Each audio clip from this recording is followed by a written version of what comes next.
opportunities today.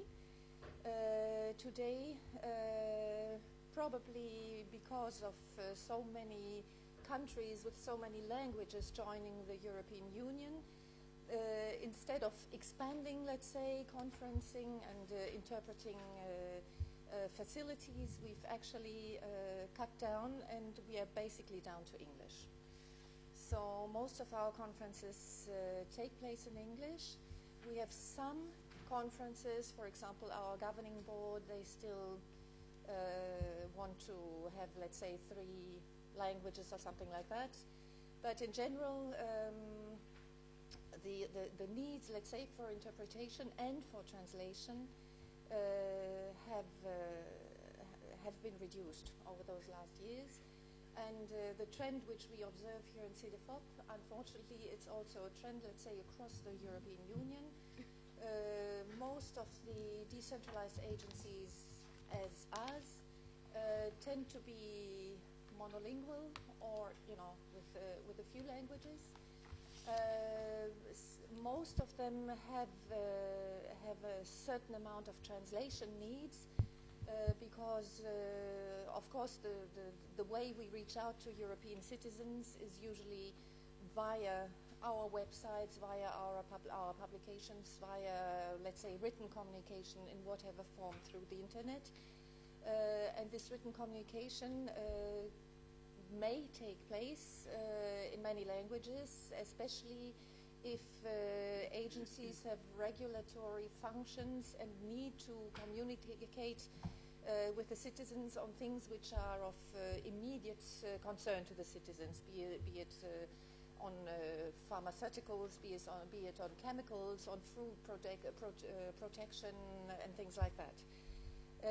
Now we, the Cedefop, we are the European Center for the Development of Vocational Education and Training.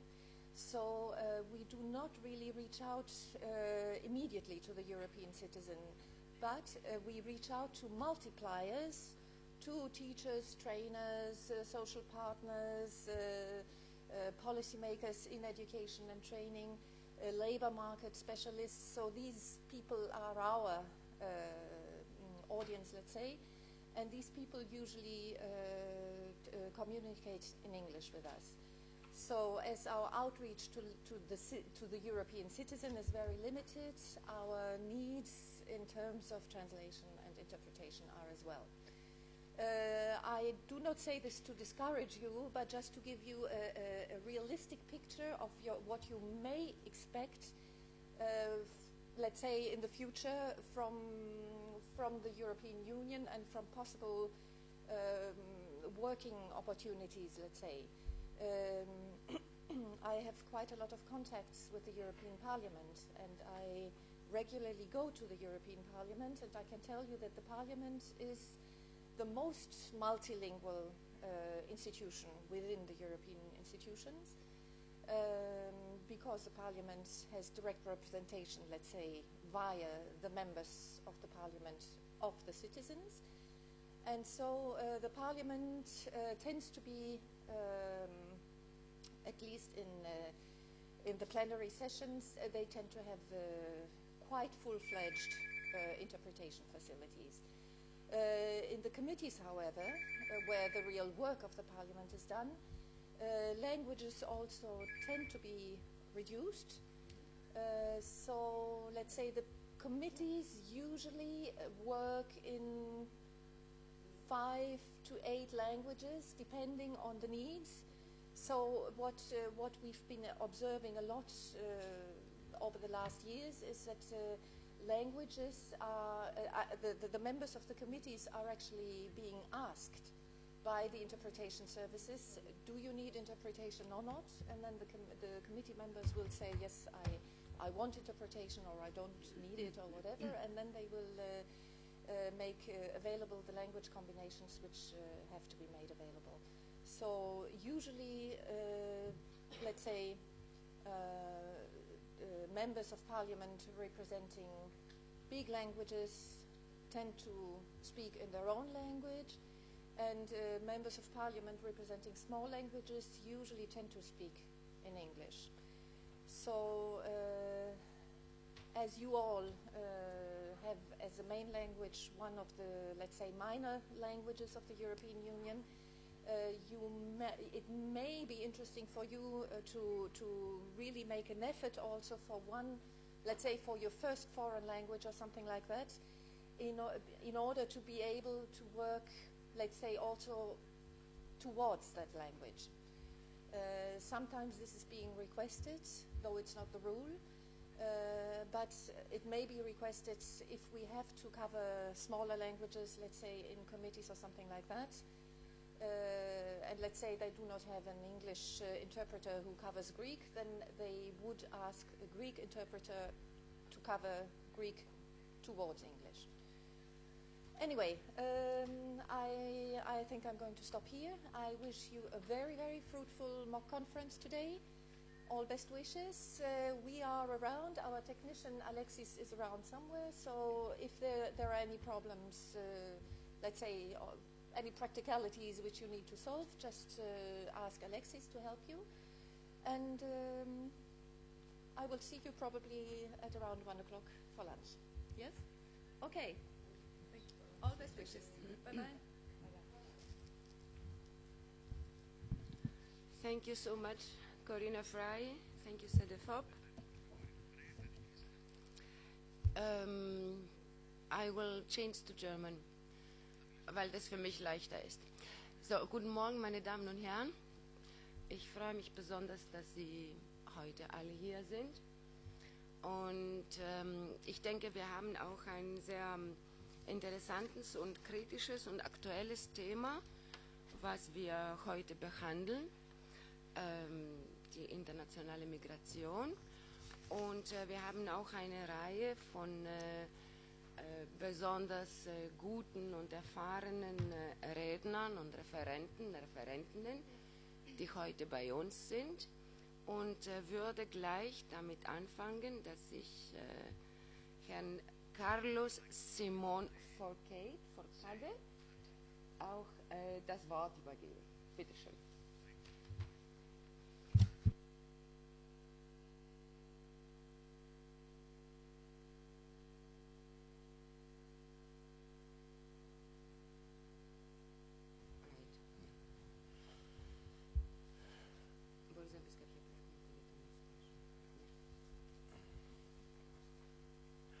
Buenos días. Mi nombre es Carlos Simón Forcade y vengo como investigador del Centro de Estudios de Migraciones Internacionales de Cuba, una cátedra que pertenece a la Universidad Nacional, a la Universidad de La Habana de Cuba. Y en mi ponencia hablaré sobre el tema de la migración de manera muy general,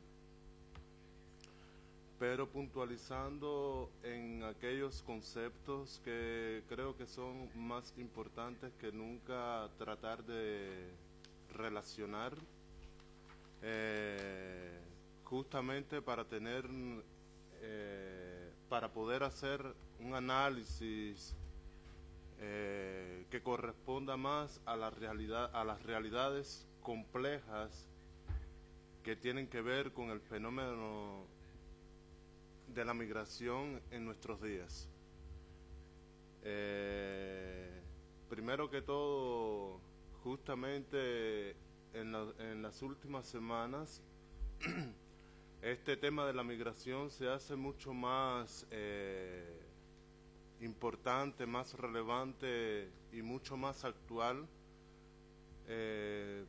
por los acontecimientos políticos que tanto en Europa como en el otro lado del Atlántico se están llevando a cabo.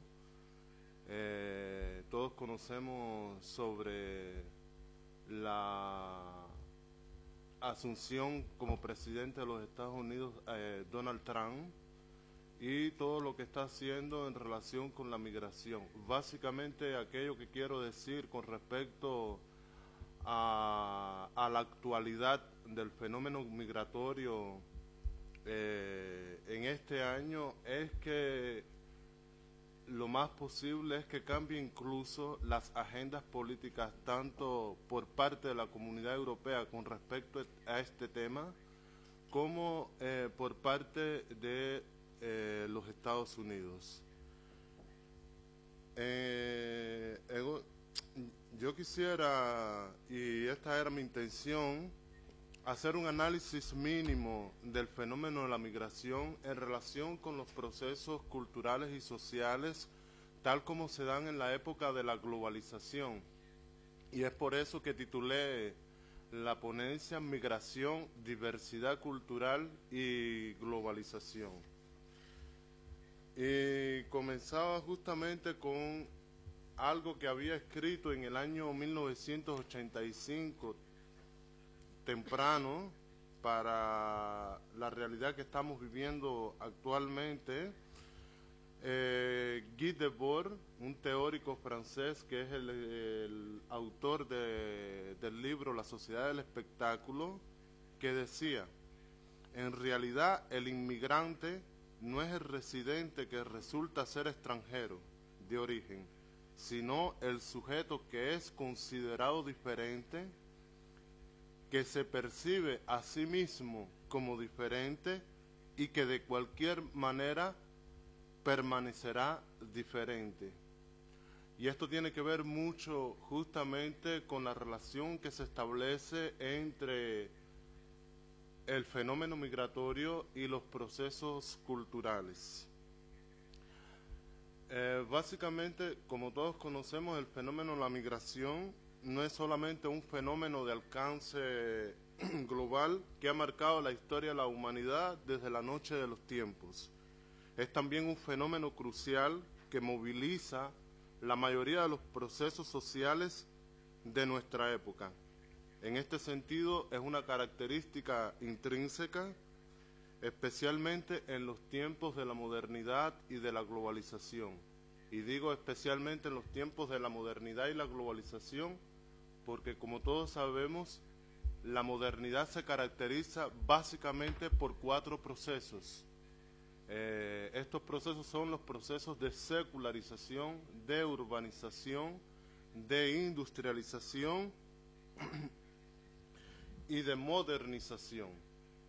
Y todo esto lleva justamente a un desplazamiento que en principio va a ser paulatino y que después va a ser explosivo, sobre todo en nuestra época y justamente en la época de la globalización, porque con la globalización emergen otros procesos importantes que van a incidir de manera decisiva en cómo se efectúa el fenómeno de las migraciones internacionales y por supuesto de las migraciones internas al interior de cada país.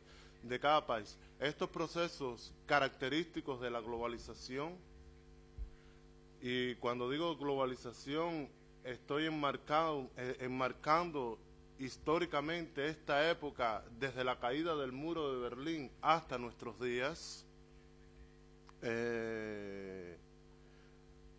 las marcas fundamentales de esta era de la globalización, las características son justamente la transnacionalización, es decir, la internacionalización de los procesos económicos, de los fenómenos culturales, en otras palabras, la transnacionalización del lenguaje y de los códigos culturales a nivel global.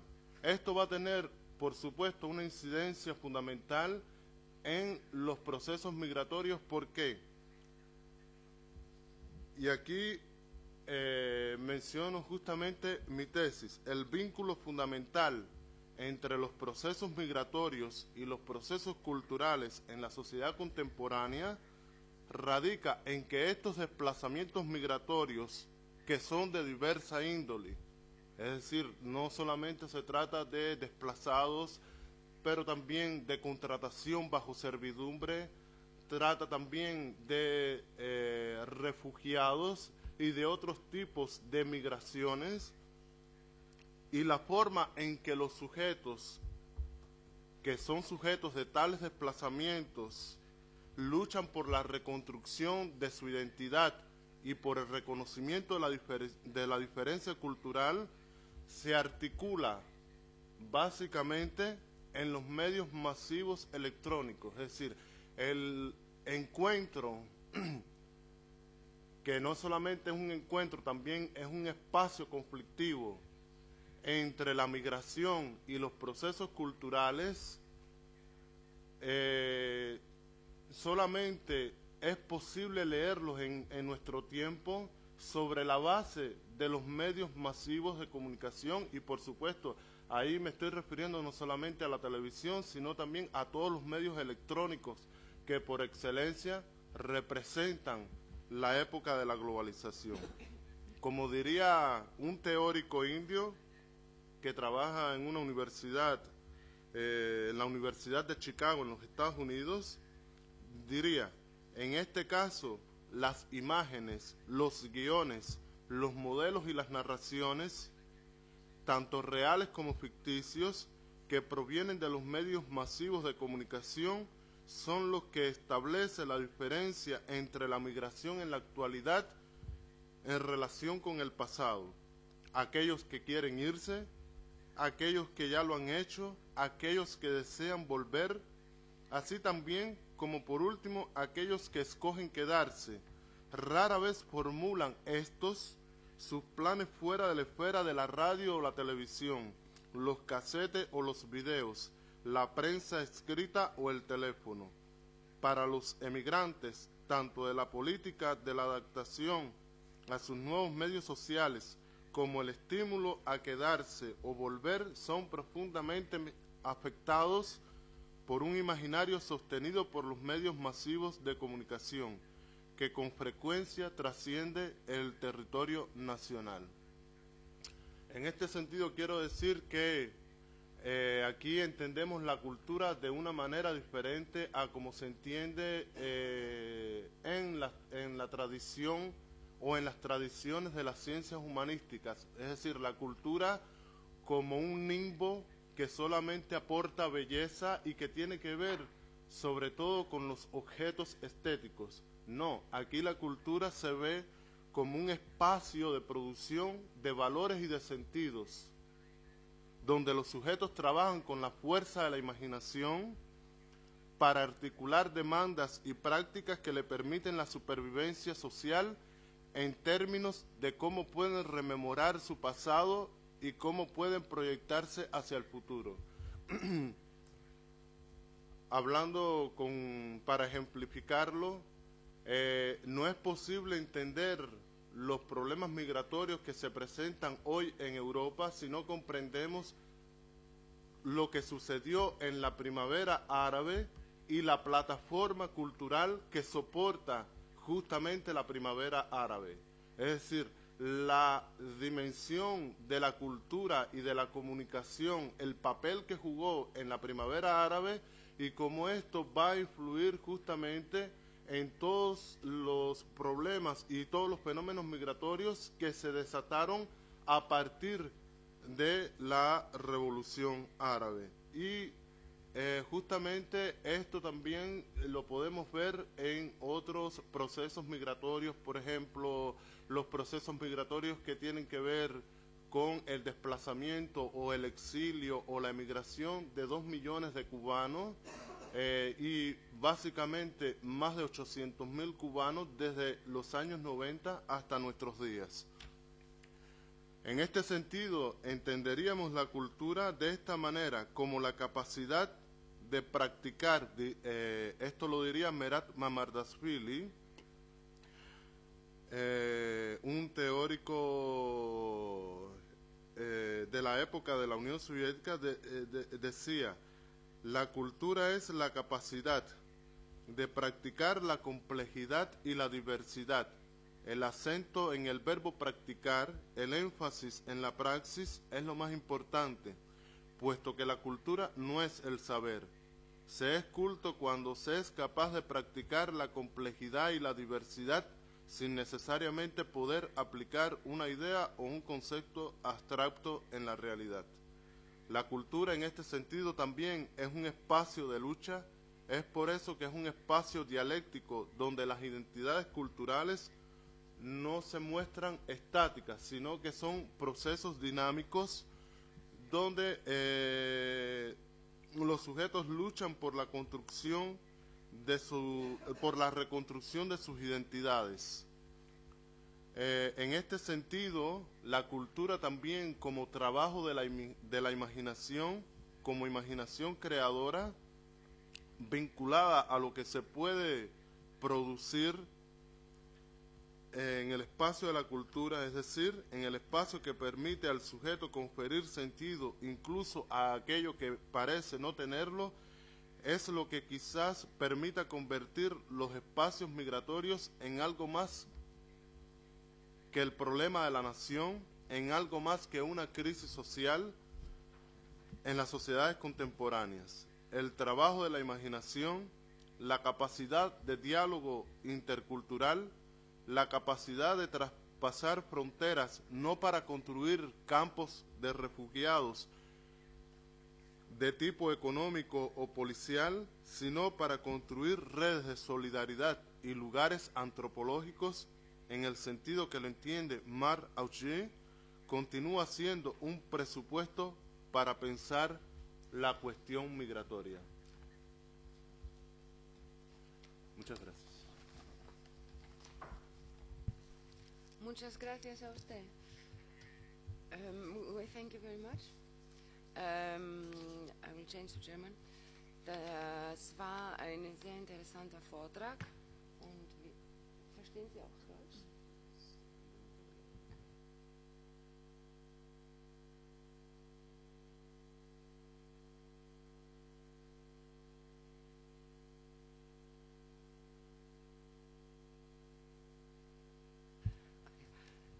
Das war ein sehr interessanter Vortrag. Und wir kommen sicherlich dann während der Diskussion auf viele Punkte zurück, die Sie jetzt aufgeführt haben. Aber weil unser Plan ziemlich strikt ist, machen wir sofort weiter und wir geben das Wort an Frau Emilie Lehr. Bitte schön. Merci beaucoup. Je vais juste changer de place peut-être pour ma présentation.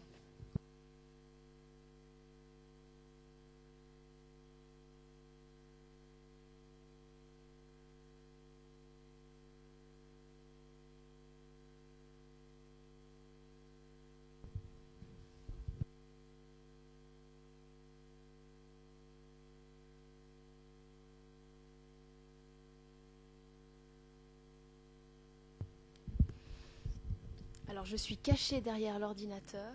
Vous m'excusez si vous ne me voyez pas, mais cela vous permettra de vous concentrer davantage sur la présentation. Alors, ouais, mais je serai loin du micro. Ah, ok. Est-ce que là vous m'entendez bien? Ça va? Ouais. Chères étudiantes, chers étudiants, mesdames et messieurs, bonjour à toutes et à tous. Alors, je souhaiterais tout d'abord, en quelques mots introductifs, vous remercier et remercier aussi toutes les personnes qui ont concouru à l'organisation de cette très belle conférence. Je pense donc à l'équipe de l'Université Aristote et évidemment au Cedefop et aux interprètes qui travaillent dur en ce moment.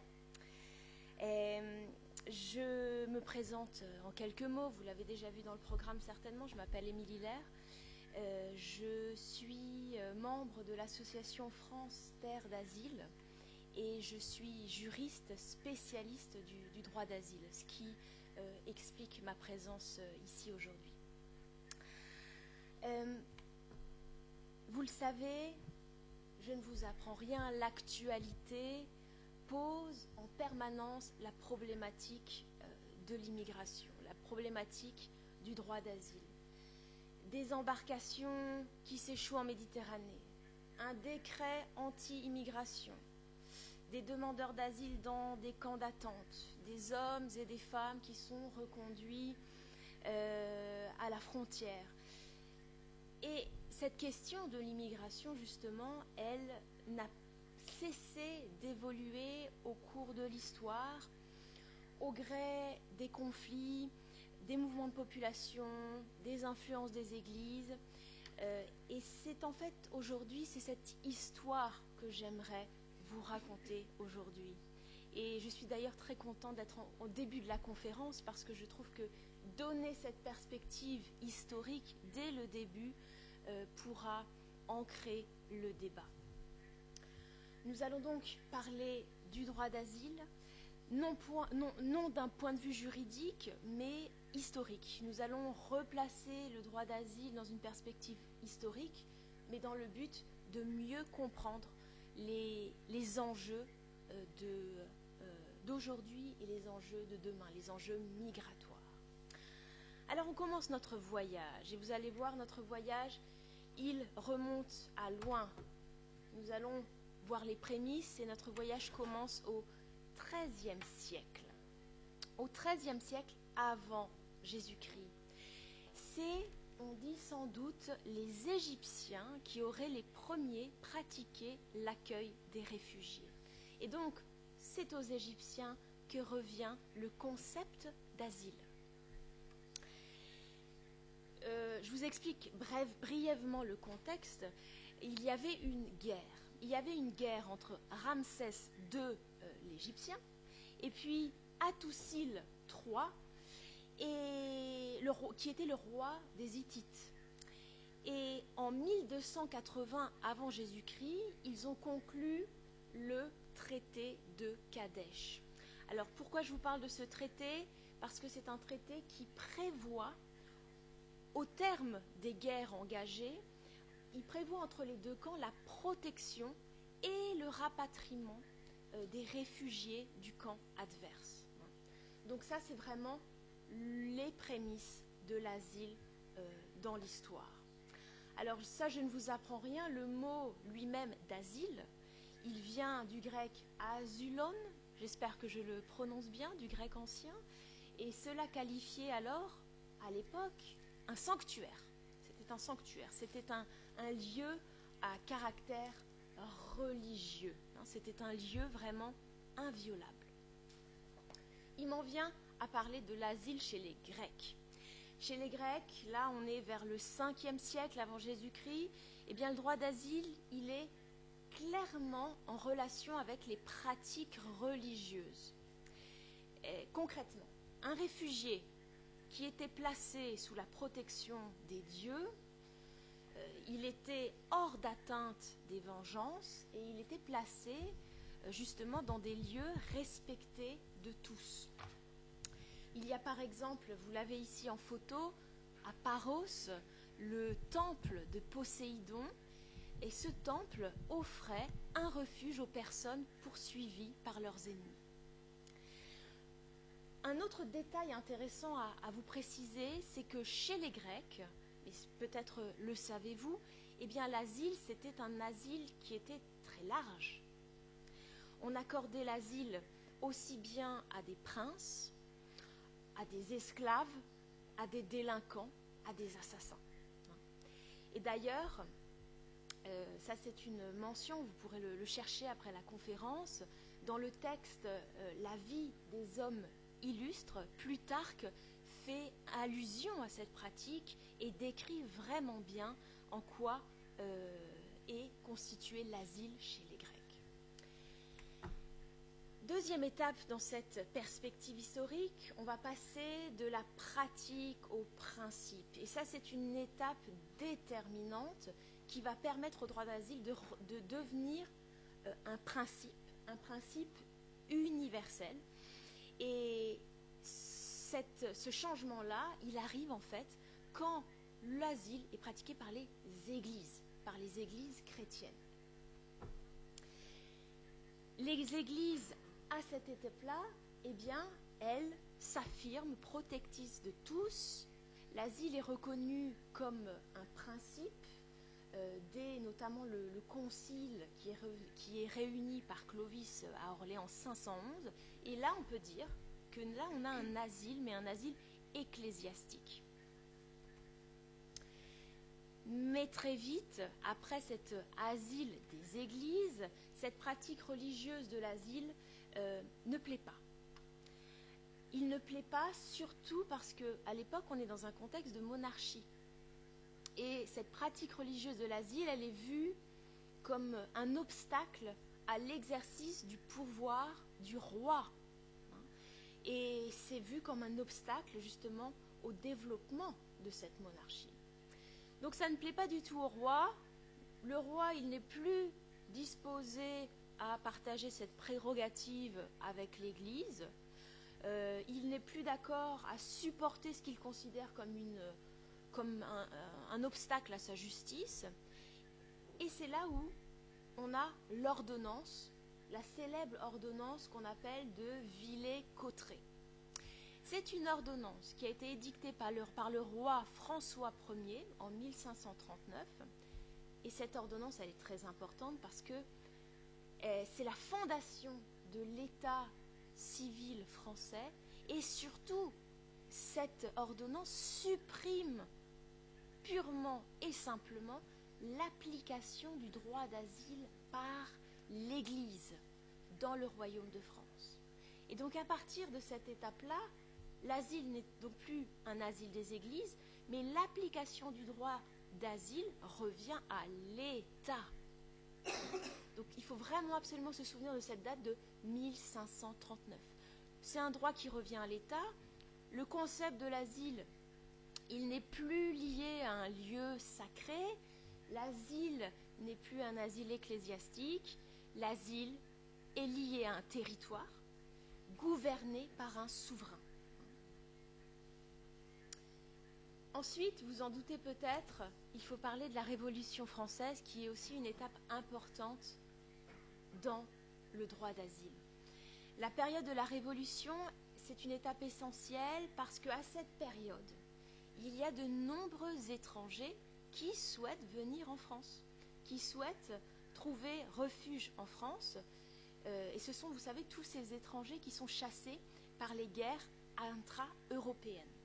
Et à ce moment-là, à la Révolution française, on se pose la question suivante. Que doit-on faire avec tous ces réfugiés? Doit-on les accueillir?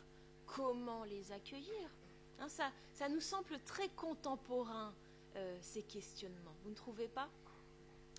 Et en fait, c'est dans la Constitution de 1793 qu'on trouve la première référence juridique au droit d'asile. Première référence juridique. Et c'est l'article 120 que je vous ai écrit dans la présentation, je cite, qui dit « Le peuple français donne asile aux étrangers bannis de leur patrie pour cause de la liberté. » Fin de citation. Donc, première référence juridique au droit d'asile, et c'est bien dans ces principes, et c'est bien dans ces lignes que se situe vraiment l'idée, la première idée d'une France terre d'asile, d'une France patrie des droits de l'homme. Alors j'aimerais aussi vous rappeler que dès l'époque post-révolutionnaire, eh bien, les étrangers qui étaient accueillis par la France pouvaient se faire élire comme députés de la nation. Par exemple, il y a l'anglais Thomas Paine qui a été député en France pendant de nombreuses années. Il y a aussi l'italien Giuseppe Garibaldi, qui lui aussi était, vous savez, la figure de l'unité italienne et qui, pendant son exil en France, hors de l'Italie, était aussi député, élu dans plusieurs départements français. Alors, vous voyez, un tel rappel historique nous fait sourire. Un tel rappel historique prend une certaine saveur quand on se souvient encore qu'en France, à l'heure actuelle, en 2017, on n'est toujours pas capable d'accorder ne serait-ce que le droit de vote aux étrangers qui vivent depuis longtemps en France. Puis arrive le XXe siècle. Le XXe siècle où là, on va avoir les plus importants mouvements de population. C'est le siècle au cours duquel on a vu des mouvements qu'on n'avait jamais vus. Je vous donne quelques exemples. Il y a, au terme de la Première Guerre mondiale, c'est la fin, vous savez, de l'Empire austro-hongrois, c'est la fin de l'Empire ottoman, et là, les populations font l'objet de déplacements forcés. Il y a aussi les Arméniens qui vont fuir la Turquie. On parle de dizaines de milliers après le génocide, et ils sont accueillis dans toute l'Europe et aussi aux États-Unis. Il y a aussi les Russes, qu'on appelle les Russes blancs, qui ont fui la révolution bolchevique et eux aussi sont partis trouver asile en Allemagne, en France et aux États-Unis. Et à ce moment-là, la Société des Nations lance plusieurs commissions pour tenter de régler cette problématique, cette grande question de l'identité de demandeurs d'asile, puisqu'ils étaient dépourvus de nationalité. Donc vous voyez, il y avait déjà cette problématique à l'époque. On avance un peu dans le XXe siècle. En 1933, après l'accession du parti nazi au pouvoir à Berlin, eh bien de nombreux Allemands, des juifs et non-juifs, quittent leur propre pays. Et puis, j'avais oublié la slide. Et puis, en Espagne, un peu plus au sud, de nombreux Espagnols quittent aussi leur pays lors de la guerre d'Espagne, après la victoire franquiste. Dans cette perspective historique, il nous faut parler aussi de la naissance du Haut Commissariat réfugié. Le mouvement, il va encore s'amplifier pendant et après la Seconde Guerre mondiale.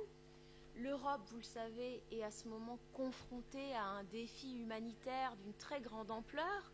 1945, c'est la fin de la guerre et il y a environ 40 millions de personnes déplacées ou réfugiées qui attendent d'être rapatriées ou accueillies. 40 millions.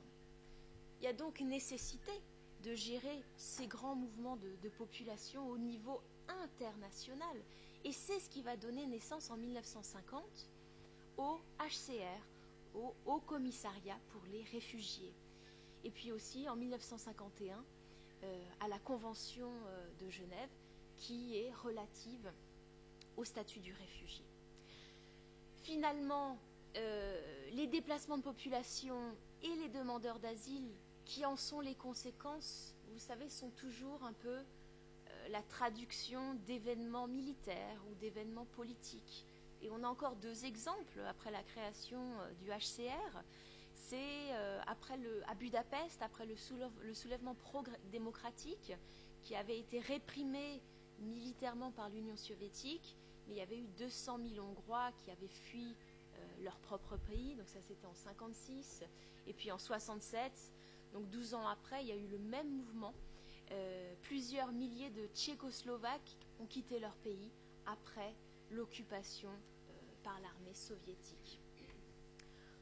Si on continue cette histoire, c'est remonté dans le temps, il y a aussi en Asie du Sud-Est, alors ça c'était entre 63 et 73, la guerre qui a poussé des centaines de milliers d'hommes et de femmes à quitter leur pays. Donc là on parle du Vietnam, du Laos et du Cambodge. Et puis il y a aussi dans les années 80 de nombreux changements géopolitiques qui ont entraîné chaque fois des départs, des demandes d'asile. Il y a la révolution islamique en Iran, il y a l'intervention soviétique en Afghanistan, il y a les guerres civiles sur le continent africain, puis je pense notamment au Soudan. Et puis, rappelons pour conclure aussi la guerre, plus récemment la guerre dans les Balkans, et ça c'est cette fois-ci en Europe. Alors il y a eu la chute du mur de Berlin en 89, vous le savez, les guerres des Balkans en 92, enfin les nouvelles guerres des Balkans en 92, qui ont encore créé des mouvements de réfugiés. Alors voilà, je m'arrête ici pour cette chronologie de l'asile, du droit d'asile.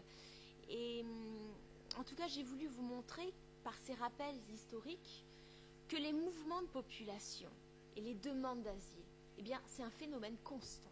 C'est un phénomène constant depuis le début, depuis le XIIIe siècle avant Jésus-Christ. Et donc, finalement, accepter ces demandes d'asile, c'est ça qui dessine une nation.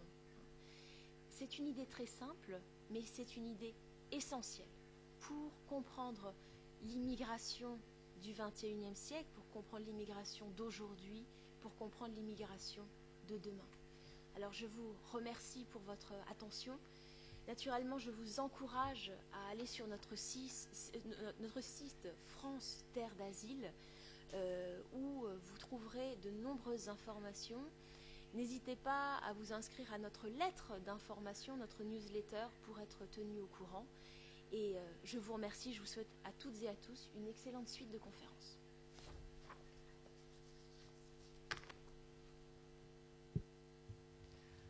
Thank you so much, Ms. Lea. Das war wirklich eine Reise durch die Zeit und durch verschiedene Länder und Kontinenten. Also wirklich einen herzlichen Dank dafür. Wir kommen auch auf Ihr Referat, auf Ihren Vortrag zurück während der Diskussion. Und jetzt möchte ich gerne das Wort an die letzte Referentin der ersten Session geben, und das ist Frau Chartofilis. Sie haben das Wort.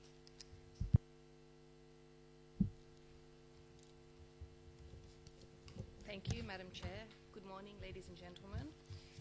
My name is Anthola Hartofilis, and I am a member of Human Rights Watch Australia.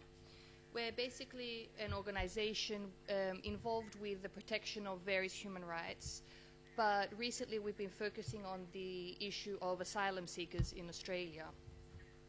Now, clearly, this is an issue which has had a lot of media attention in the past couple of years here in Europe, and particularly in Greece. I'd like to take 3 different countries as focus points to discuss the issue today, just so we get a more global perspective. I don't want to focus just on Australia, because this issue of the refugee crisis, as it's been named, is clearly a global issue. Now, I'll begin my focus on Greece. Currently, there are about 60,000 refugees stuck here in Greece, if we'd like to use the word stuck, after borders were closed last March from other European countries. Now, while there was a deal that was struck with Turkey to take back some of these refugees to be cared for in camps in Turkey, only about 500 people returned to Turkey, and they are people who are not actually being processed for asylum. Before the new process was implemented, there was no legal status for asylum seekers in Greece. So that means that the people that were coming to the Greek shores had no legal rights within Greece. And this, clearly, if you've been watching the media, posed many problems. Currently, there is a pre-registration operation in place, and this has been implemented to accelerate the process for asylum seekers. Now, what this process entails is basically identifying the nationalities of asylum seekers and also discerning the most vulnerable cases, such as unaccompanied minors, those people who are in urgent need of medical assistance, and also single-parent families. So this clearly is done so that these people will be given priority. Under the new laws, everyone is now given the right to enter the asylum process. And even if some people are not actually granted asylum in the long run, at least they have that opportunity. So this all looks quite good theoretically, but what is actually happening practically? If we consider that in 2013, in Greece, there were fewer than 5,000 people actually applying for asylum, and that number has escalated to more than 50,000 in 2016, you can understand that this is quite a new problem for Greece. It's a country that hasn't really had to deal with processing such a large number of applications. Now, looking at the Ministry of Migration Policy website, there is some information that is given directly to those people who are seeking asylum within Greece.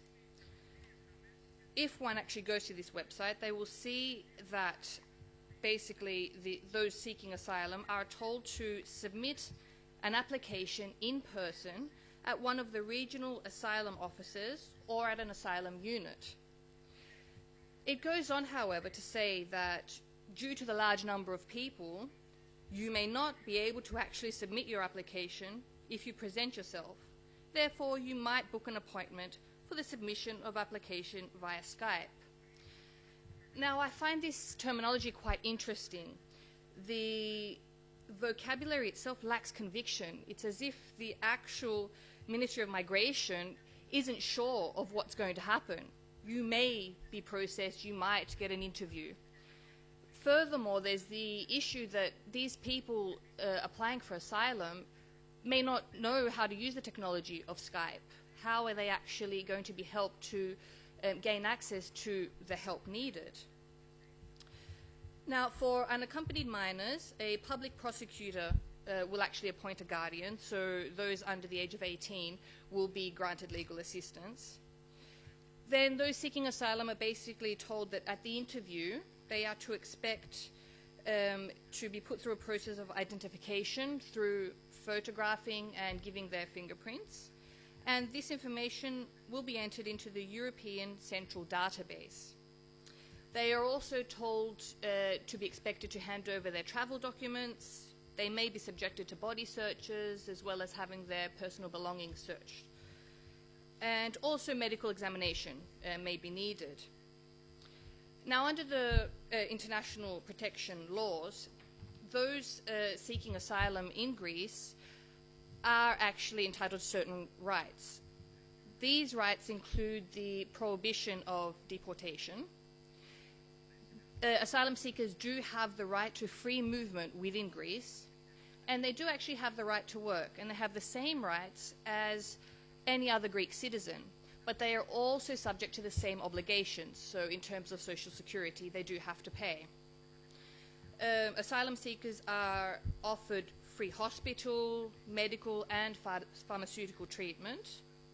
And theoretically, they have a right to the public educational system. However, if you've been following the news and the media, you'll see that this controversy has escalated within the community regarding children going to schools in Greece. And also, asylum seekers are actually eligible for vocational training so that they will have the opportunity to work in future. Now, an interesting point is that these refugees are actually offered the opportunity to be housed. So it actually states on the website that if homeless, you may request to be hosted in a reception center or other facility. However, the request will be accepted if there are available places. So clearly, there is the offer there, but how practical is this offer? Because if you've been following the news, you'll see, especially through the winter, numbers of families that have been left out in the cold, basically being housed in tents, in the snow, no running water, lack of basic hygiene facilities. So clearly, while there is a theoretical framework in place, practically, things are a little bit more difficult. Clearly, there's problems with overcrowding, and we don't know how many more refugees are going to come into Greece. And again, there is this the social problem. I mean, Greece itself is in the middle of an economic crisis, and people within the community are beginning to become more unsettled and show unrest at the thought of more people coming into the country, perhaps taking jobs that they themselves cannot access. So things are still a little bit unclear here in Greece because it is quite a recent phenomenon in terms of the number of people seeking asylum. Now, considering the fact that it's quite a recent phenomenon in Greece, I'd like to look at Kenya, a country which has been dealing with refugees over a much longer period. Now, Kenya is home to Dadaab, which is the world's biggest refugee camp. In fact, it's a larger camp which houses 5 smaller camps within it. I say smaller, but it's actually quite huge. Now, Dadaab was set up in 1992 to assist Somalian refugees. At the height of the famine and fighting in Somalia, Dadaab was home to 500,000 people. Today, there are 280,000 people still in this camp. However, it was meant to be a temporary camp, and 25 years on, the Kenyan government has now basically become fed up and is now threatening to close the camp. The 5 camps within Dadaab basically resemble a city. There are schools, hospitals, there are religious spaces, police stations, there's even a graveyard and a bus station to get around the camp. The people there live in tents, and on average there are 4 people to each household. Of course, there are basic problems there with hygiene when the camp is overrun, as well as food and medical supplies being in shortage. And this happens quite often whenever there is a famine nearby or in Africa in general. The camp sees an influx of people.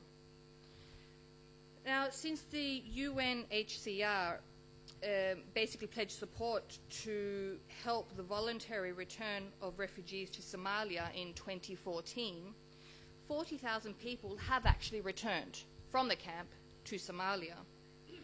Currently, there is an offer of $200 per person to leave the camp, as well as an additional $200 upon arrival in their home in Somalia. And this is in addition to other grants for housing, healthcare, and education. This is a lot of money for those who have been living on assistance for such a long time, so there is a real incentive there. However, there is a real problem because Somalia is still facing clan divisions and political rivalries. It's not yet a functioning federal state. So these people are returning to their previous homes.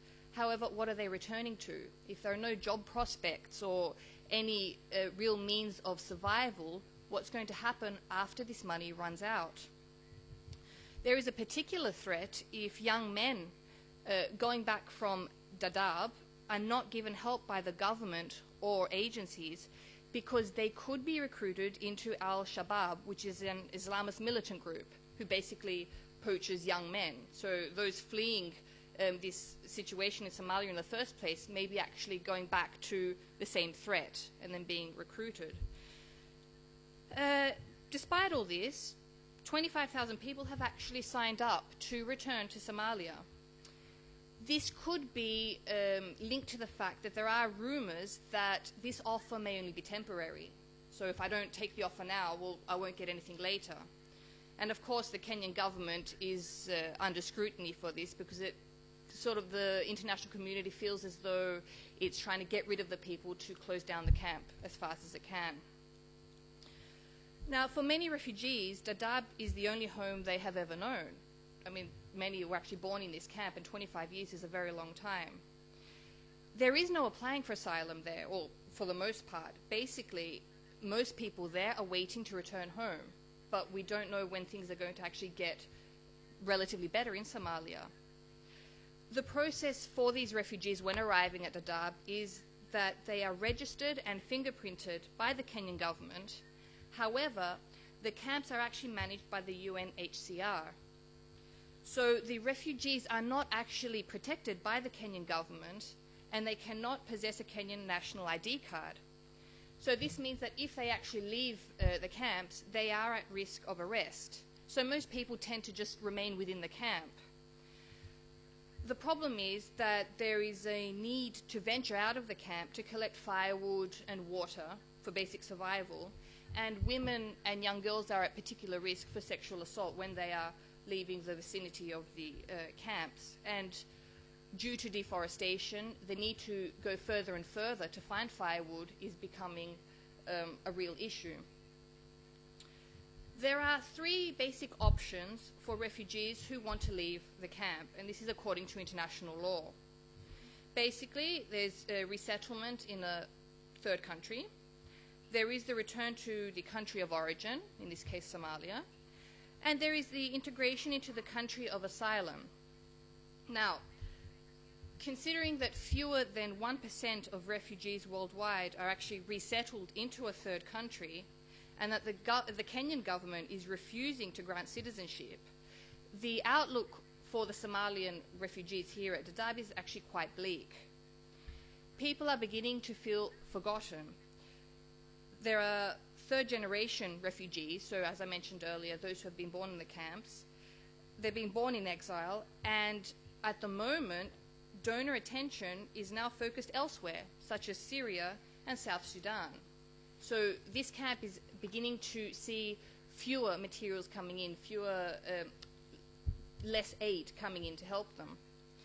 So this is also leading to more unrest. People are becoming more violent, and things are looking unsettled in the camp. We shall see in the near future what's to happen, particularly if this camp is indeed closed down. Now, moving on from Kenya, I'd like to focus on Australia, which is a much more prosperous country economically. So you would think that more aid would be offered to those seeking asylum, to the refugees. However, Australia is actually the only country with a policy of mandatory detention and offshore processing of asylum seekers who arrive without a visa. And it has come under particular international scrutiny for this reason. Over the last 20 years, 60,000 people have come to Australia by boat. So this basically means without a visa. The annual refugee quota for Australia is 20,000 people. That's actually been increased. Up until 2015, it was just over 13,000. Now, the problem is that a new policy is to be implemented, or is being suggested, and that is that if an individual actually enters Australia illegally, that is via boat, they will be permanently banned from applying for visa. Now, this is irrespective of children, so children won't have that measure applied to them, but any adult who comes in without a visa will then no longer be applicable. And that's for asylum as well. Many people are asking why such tough measures. Now, the proponents of these measures basically argue that by refusing Australian citizenship to people who are entering illegally, as they quote, or without a visa, people will be deterred from travelling by boat. And the argument is that it's such a difficult, arduous journey that it is quite dangerous. I mean, many people have actually drowned on the way over from Malaysia or from Indonesia. The second argument is that by stopping this incentive, that the illegal trade of people smuggling will also be stopped, because that is why there are a number of people who are actually making a lot of money. It's become quite a big trade. So people in Indonesia will maybe be paid up to $10,000 to bring one person over. So it is quite a lucrative business, and the Australian government does want to stop this. The other argument is that Australia needs to keep the system fair for other refugees who are waiting to enter Australia. There are long lines of people waiting in Malaysia and in Indonesia who are on waiting lists to be one of the 20,000 to enter the country the following year. And the argument is that, well, if we accept these other people coming, then someone else who is waiting fairly might lose their place. Now, one of the biggest problems with what is happening is that when people actually enter Australia without a visa, they are not even, their application for asylum is not processed within Australia. They are taken to Nauru or to the island of Manu, which is in Papua New Guinea. Up until 2015, Nauru held detention centres, which basically meant that people were detained within the centre and they were not allowed to move around freely. Now they are called open centres, so people are allowed to leave the centre and go to the shops, and that, but they're not allowed to be employed. The same change has taken place in Papua New Guinea, and that happened in 2016.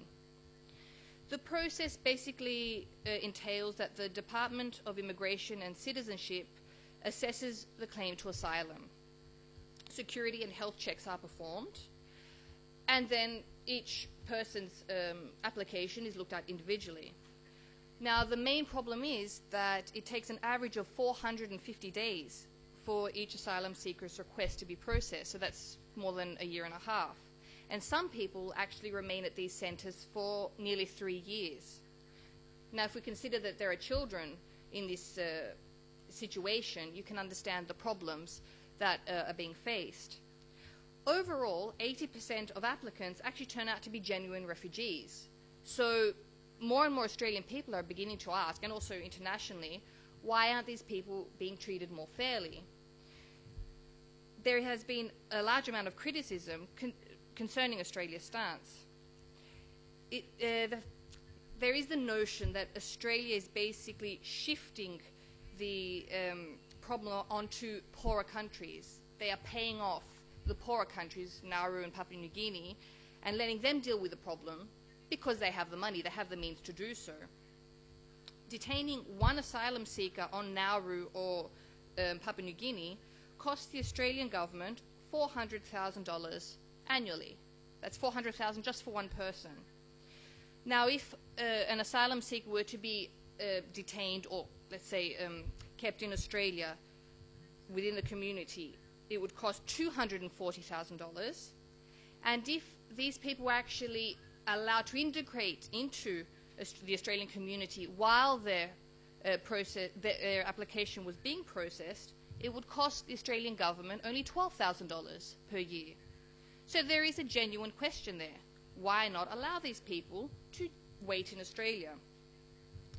To add to the controversy, Australia's Border Force Act prevents most staff members who work in these centres to speak freely about the conditions within these centres. They face up to 2 years in prison if they do talk openly. Recently, information has come out that some children have actually been sexually abused within these centres on Nauru. Others are inflicting self-harm. Now, the Australian Prime Minister, Malcolm Turnbull, has basically taken the stance that it is the Nauruan government's responsibility for what happens to asylum seekers and refugees there. This is basically one of the major criticisms. Is this a general sentiment worldwide? Well, it's not my problem, let someone else deal with it. Clearly, problems concerning refugees and their care is a global issue. Unfortunately, ladies and gentlemen, instead of working together as a global community, many countries appear to be taking a self-serving stance. Instead of offering to do their share, to take on their share in the burden of the refugee crisis, they seem to be more interested in how to make a global crisis somebody else's problem. And unless this sentiment changes, then these very real problems will continue to exist. Thank you.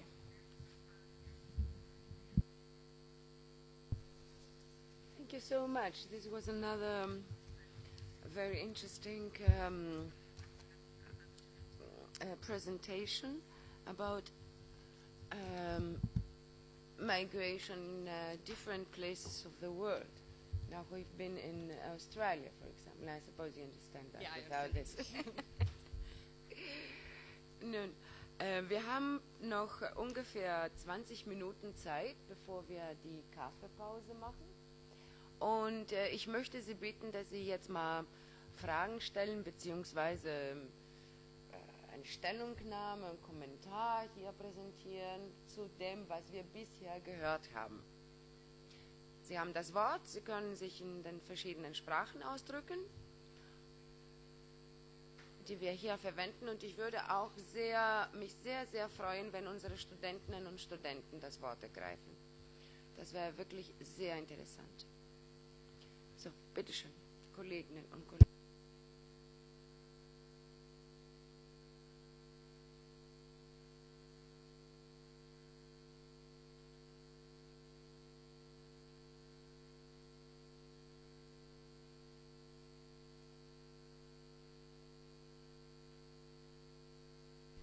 Hello, good morning to everyone. Quick question to Anthula, please. You mentioned the situation in Greece regarding asylum seekers. Do you think that the situation is getting better? Has it been getting better in the last couple of years? It's interesting. I actually looked up statistics, and there aren't any official statistics just to see. I mean, as someone visiting Greece, I can't really give any input. I'd say socially there's a lot more unrest. People are beginning to become unsettled because they're not sure of what's going to happen.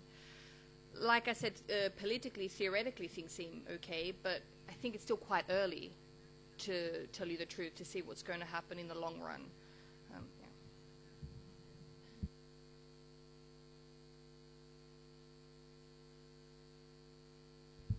Bitteschön. Και εγώ στην κυρία Ανθούλα θα ήθελα να κάνω μια ερώτηση. Κατά πόσο η πολιτική μάλλον της Αυστραλίας για τους αιτούντες ασύλου, μάλλον για αυτούς που δεν αιτούνται άσυλο πριν φτάσουν στη χώρα, κατά πόσο θα μπορούσε να εφαρμοστεί και στην Ελλάδα κάτι τέτοιο? Δηλαδή, είναι κάτι αποτελεσματικό το οποίο θα μπορούσε να έχει και κάποια αποτελέσματα σε εμάς, γιατί έχουμε ένα παρόμοιο πρόβλημα. Ευχαριστώ. Should I say in English? In English. Yeah. Do you mean in deterring people coming to Greece? Well, if we look at the statistics, 60,000 people over 20 years is quite a small number. If we consider that in Greece, just over 1 year, there's been more than that amount of people. Australia is very rigid in its protection of its coastline, but it spends a lot of money. So again, it has to do with resources. Then, it's a multifaceted issue. Should Australia be turning back? Because what the actual policy is that if it intercepts a boat, then the boat is just sent back to its country of origin. They're not allowed to enter Australian waters. Now, Greece has a much smaller coastline. It would be quite easy, I think, to guard the coastline, but it has to do with, funds that are available, and I think also political persuasions as well, and what the agreements are with other countries. I think it's, as I said, a multifaceted issue, and then there are different opinions as to whether, what would you do? Would you turn back the boat to go back where? To Turkey? Is that, humanitarian perspective? Yeah, there are many different layers to the problem that we need to consider. But it is feasible, I think, yes.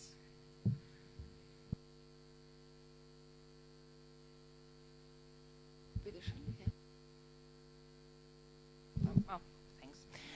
So my question to Ms. Hartophilis again. Μάλλον στα ελληνικά να το πω καλύτερα. Okay. So my question to Ms. Hartophilis is, it wasn't exactly clear to me whether asylum seekers or people granted asylum are entitled to the same rights that people of the European Union have in Greece. And what is the situation vis-a-vis Australia? You talked about right to everything in the civil service, hospitals and everything. Is this the right of asylum seekers or asylum people granted asylum? And what is the situation, right to work? You said that they have the right to work. And what is the situation, for example, in Australia? So you mean the differences between Greece and Australia, basically? Yes. And I wasn't quite clear whether it's asylum seekers, people that are seeking asylum and have been registered, or just people who have been granted asylum. In Australia, basically, then they have no right to employment until they have been granted asylum, and that means it was only until recently that they were even allowed out of the centres. So if we consider that Australia is economically viable, they did have access to quite a lot. I mean, the children were educated, there's medical services available, but they were detained within centres. Now, this has changed over the years, depending on the political parties. Up until between 2008 and 2013, the asylum seekers were actually held in Australia. The offshore came after that with the Liberal government.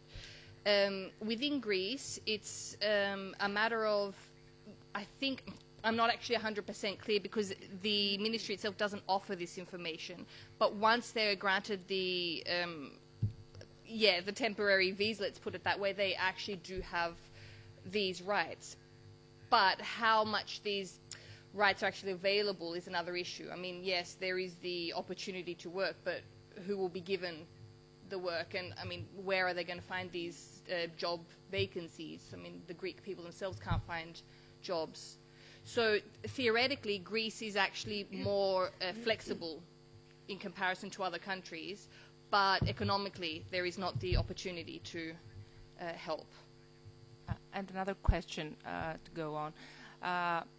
This is the situation because of the EU regulations, right?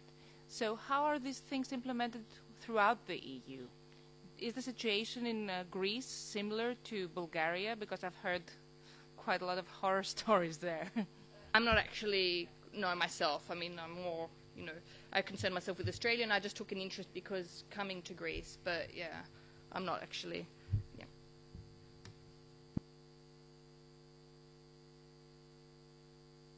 Ja, ich habe noch eine Frage an Emilie Lehr. Sie haben einen äußerst interessanten Überblick gegeben über die Geschichte des Asyls. Und ich hätte gerne Ihre persönliche Einschätzung zu diesem Problem. Und zwar, Ihrer Meinung nach, wird sich das Problem des Asyls, der Flüchtlinge regeln? Wird sich das lösen? Ich weiß, dass das eine philosophische Frage ist und vielleicht auch eine sehr theoretische Frage, aber mich würde Ihre persönliche Einschätzung interessieren, da Sie sich jetzt da so intensiv mit der ganzen Geschichte befasst haben. Und ich frage mich, wie sieht die Zukunft aus?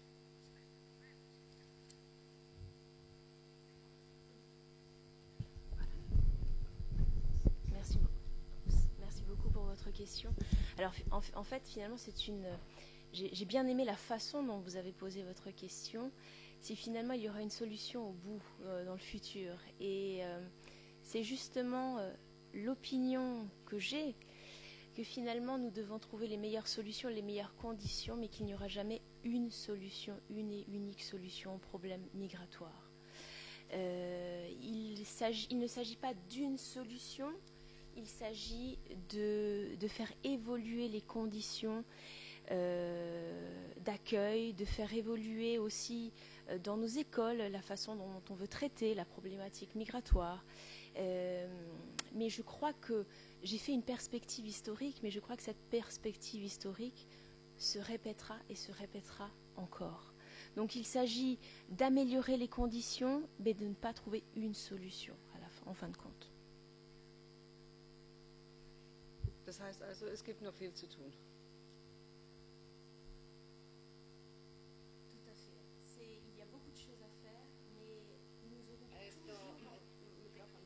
Il y a beaucoup de choses à faire, mais nous aurons toujours à régler des problématiques autour de la migration. Nous ne réglerons jamais le problème.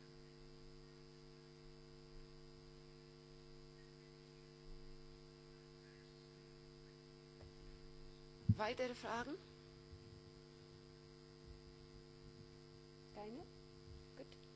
Okay, dann würde ich sagen, wir machen jetzt mal eine kurze Pause und treffen uns wieder um 11 Uhr hier.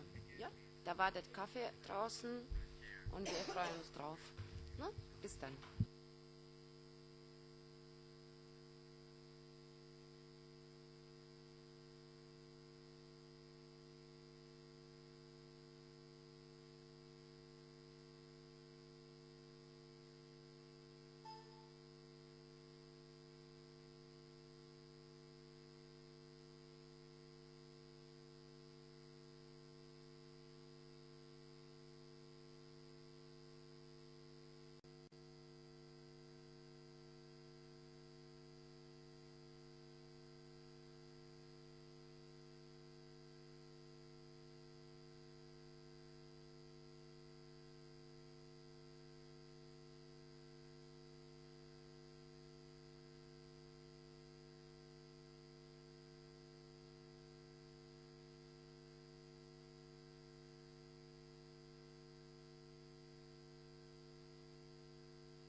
Λοιπόν, κυρίες και κύριοι, estimadas,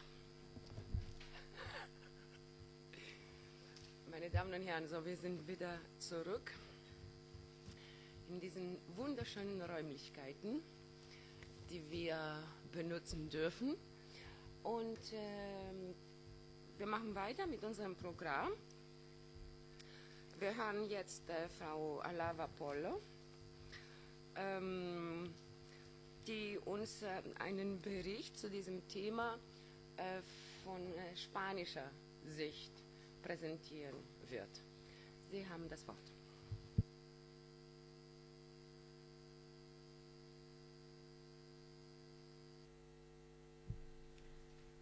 Buenos días, señoras y señores. En primer lugar, por supuesto, querría agradecer por la invitación para estar entre todos ustedes tratando de arrojar luz a un tema tan importante y tan actual como es el tema de la inmigración. Soy María del Mar de Álava y esta mañana me encuentro entre ustedes en calidad y miembro activo y trabajadora de la CEAR, la Comisión Española de Ayuda al Refugiado. Al parecer, en el último año se ha mantenido la tendencia de incremento de los movimientos de personas en el mundo. Según los datos de la ONU, el número de inmigrantes en todo el mundo ha continuado creciendo durante los últimos 15 años. Un poco menos de la mitad del conjunto de los inmigrantes son mujeres y la mayoría de los inmigrantes se encuentran en edad de trabajar, siendo la media global a nivel mundial de 39 años en el año 2015. Hoy me gustaría que reflexionásemos sobre una pregunta. ¿Por qué se mueve la gente?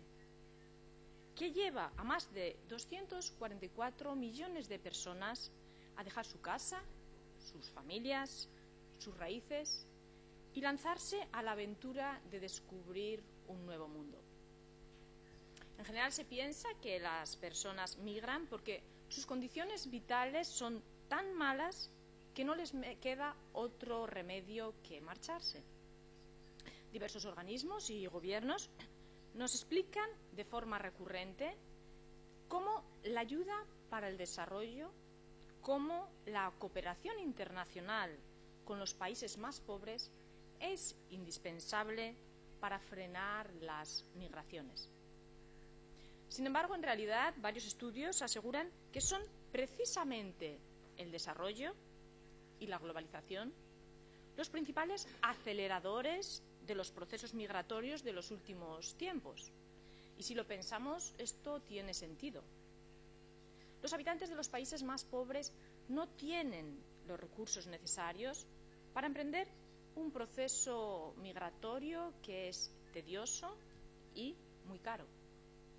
Para enfrentarse a un viaje de este tipo necesitan conocimientos y necesitan disponer de dinero. Además, para decidir irse, hay que ser consciente de que hay un sitio donde ir. La Organización Internacional para las Migraciones ha conseguido mejorar los datos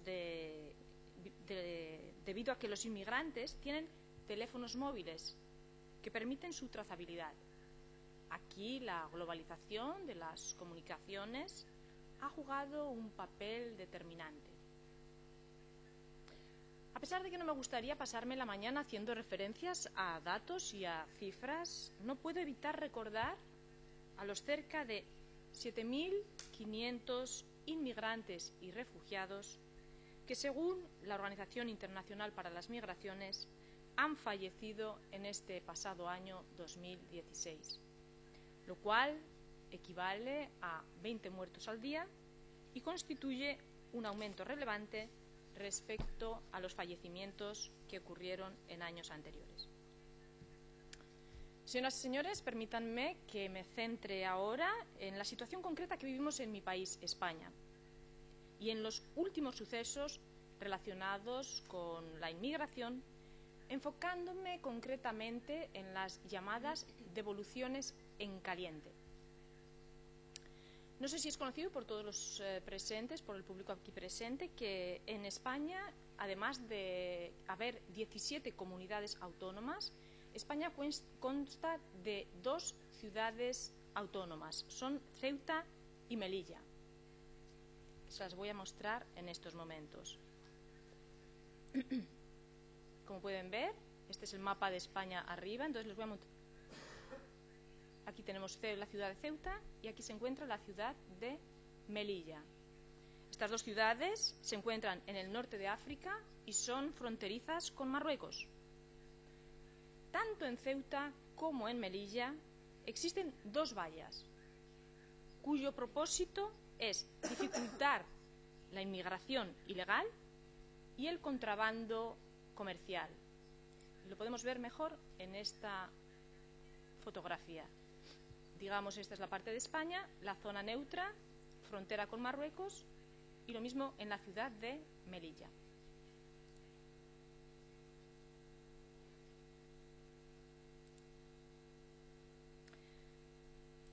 Así pues, el pasado 1 de enero, es decir, el día de Año Nuevo, unos 1.100 inmigrantes subsaharianos protagonizaron un intento de asalto del perímetro fronterizo de la ciudad de Ceuta. Como en anteriores ocasiones, trataron de hacerlo por la zona ubicada en la parte central del perímetro que delimita la frontera entre España y Marruecos. Unos 500 de estos inmigrantes fueron contenidos por la policía marroquí, pero 600 lograron alcanzar la muralla fronteriza.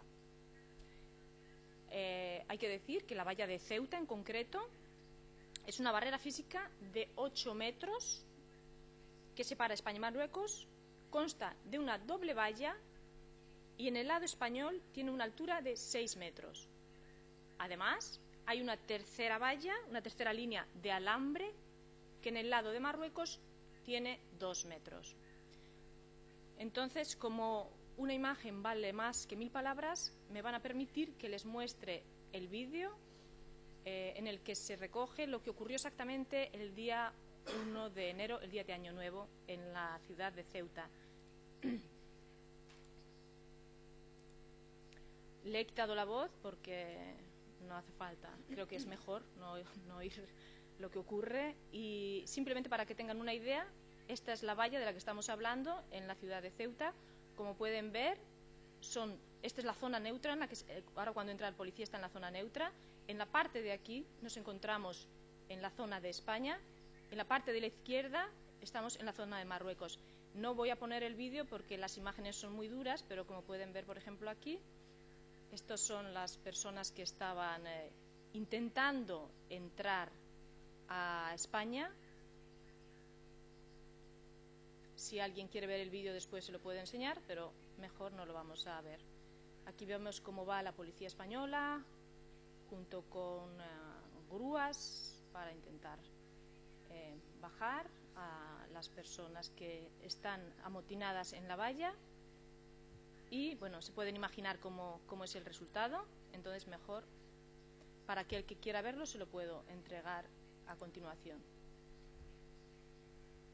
Quería mostrárselos para que tuviesen una idea exacta de lo que me voy a referir en estos momentos y lo que son las llamadas devoluciones en calientes en España, que es lo que está ocurriendo en la valla tanto de Ceuta como de Melilla.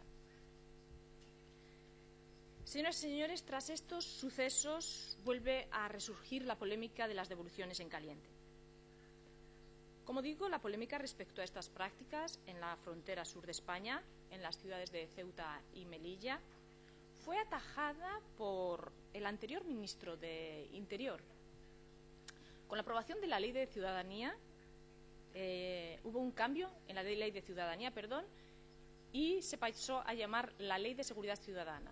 Esta ley es conocida popularmente como la Ley Mordaza, por los cambios negativos que conllevó.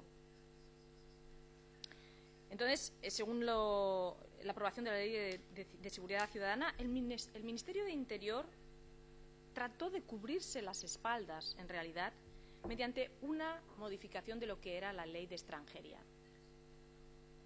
Según esta ley, dice, y les leo textualmente: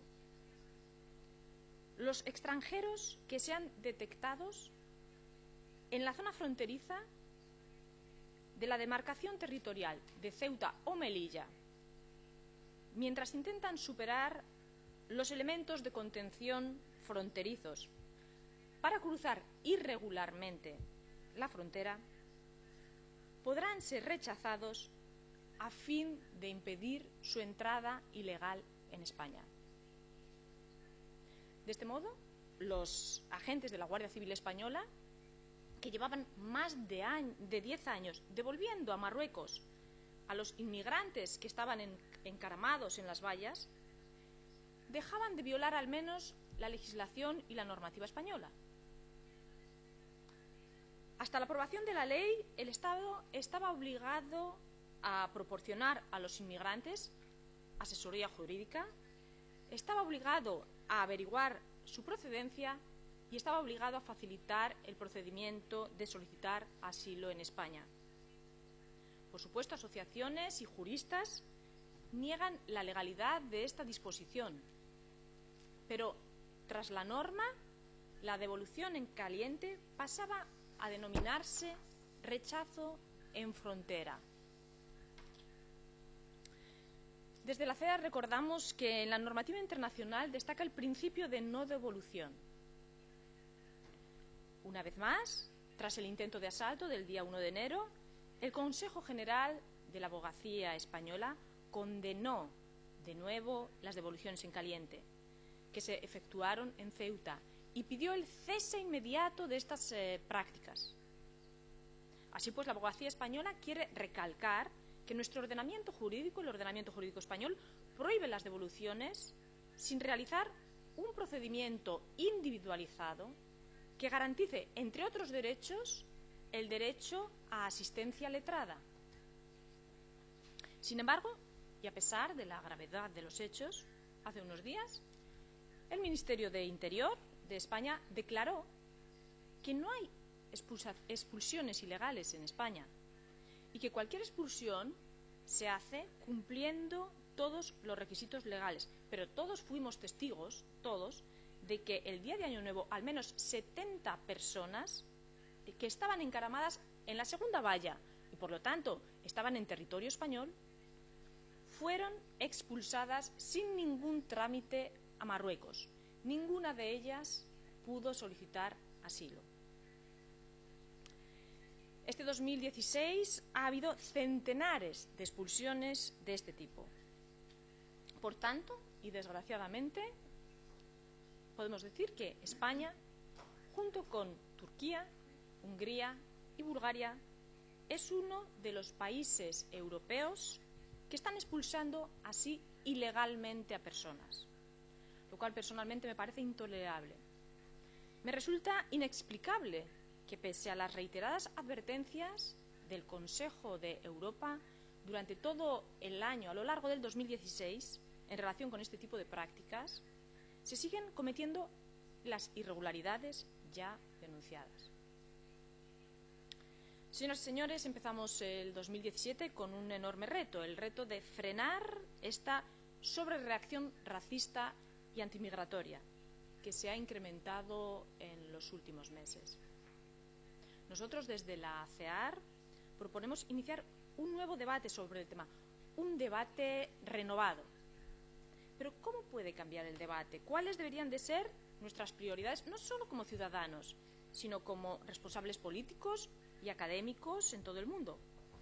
¿Cómo podemos acercarnos a la realidad de la inmigración, reconocer que es normal y hacer que funcione en beneficio de la sociedad y en beneficio económico de todos? Desde mi punto de vista, primero necesitamos un lenguaje distinto.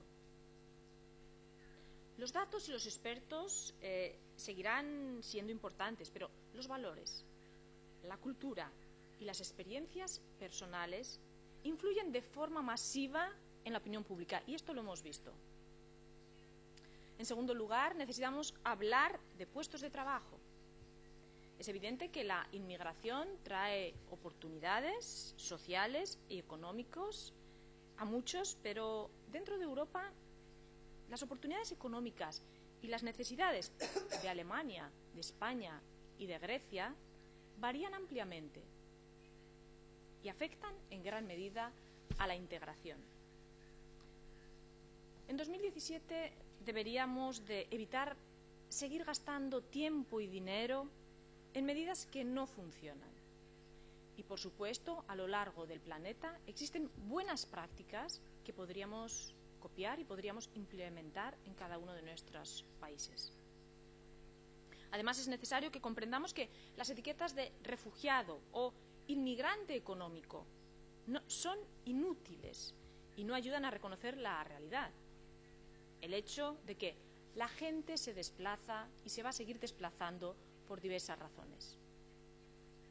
Como decía al principio, cada vez hay más desarrollo, cada vez hay más comunicación y cada vez habrá más movimiento. No podemos seguir pensando que las barreras mortales y las políticas proteccionistas van a cambiar esta tendencia.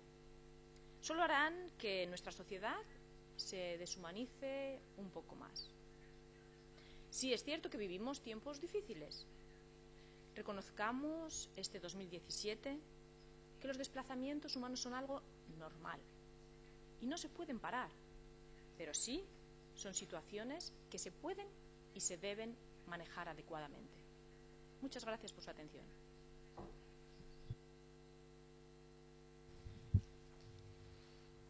Yeah, thank you very much. Muchas gracias. Muy interesante, bien. And the images you showed us, these were really quite shocking, no? Por eso no las he mostrado todas.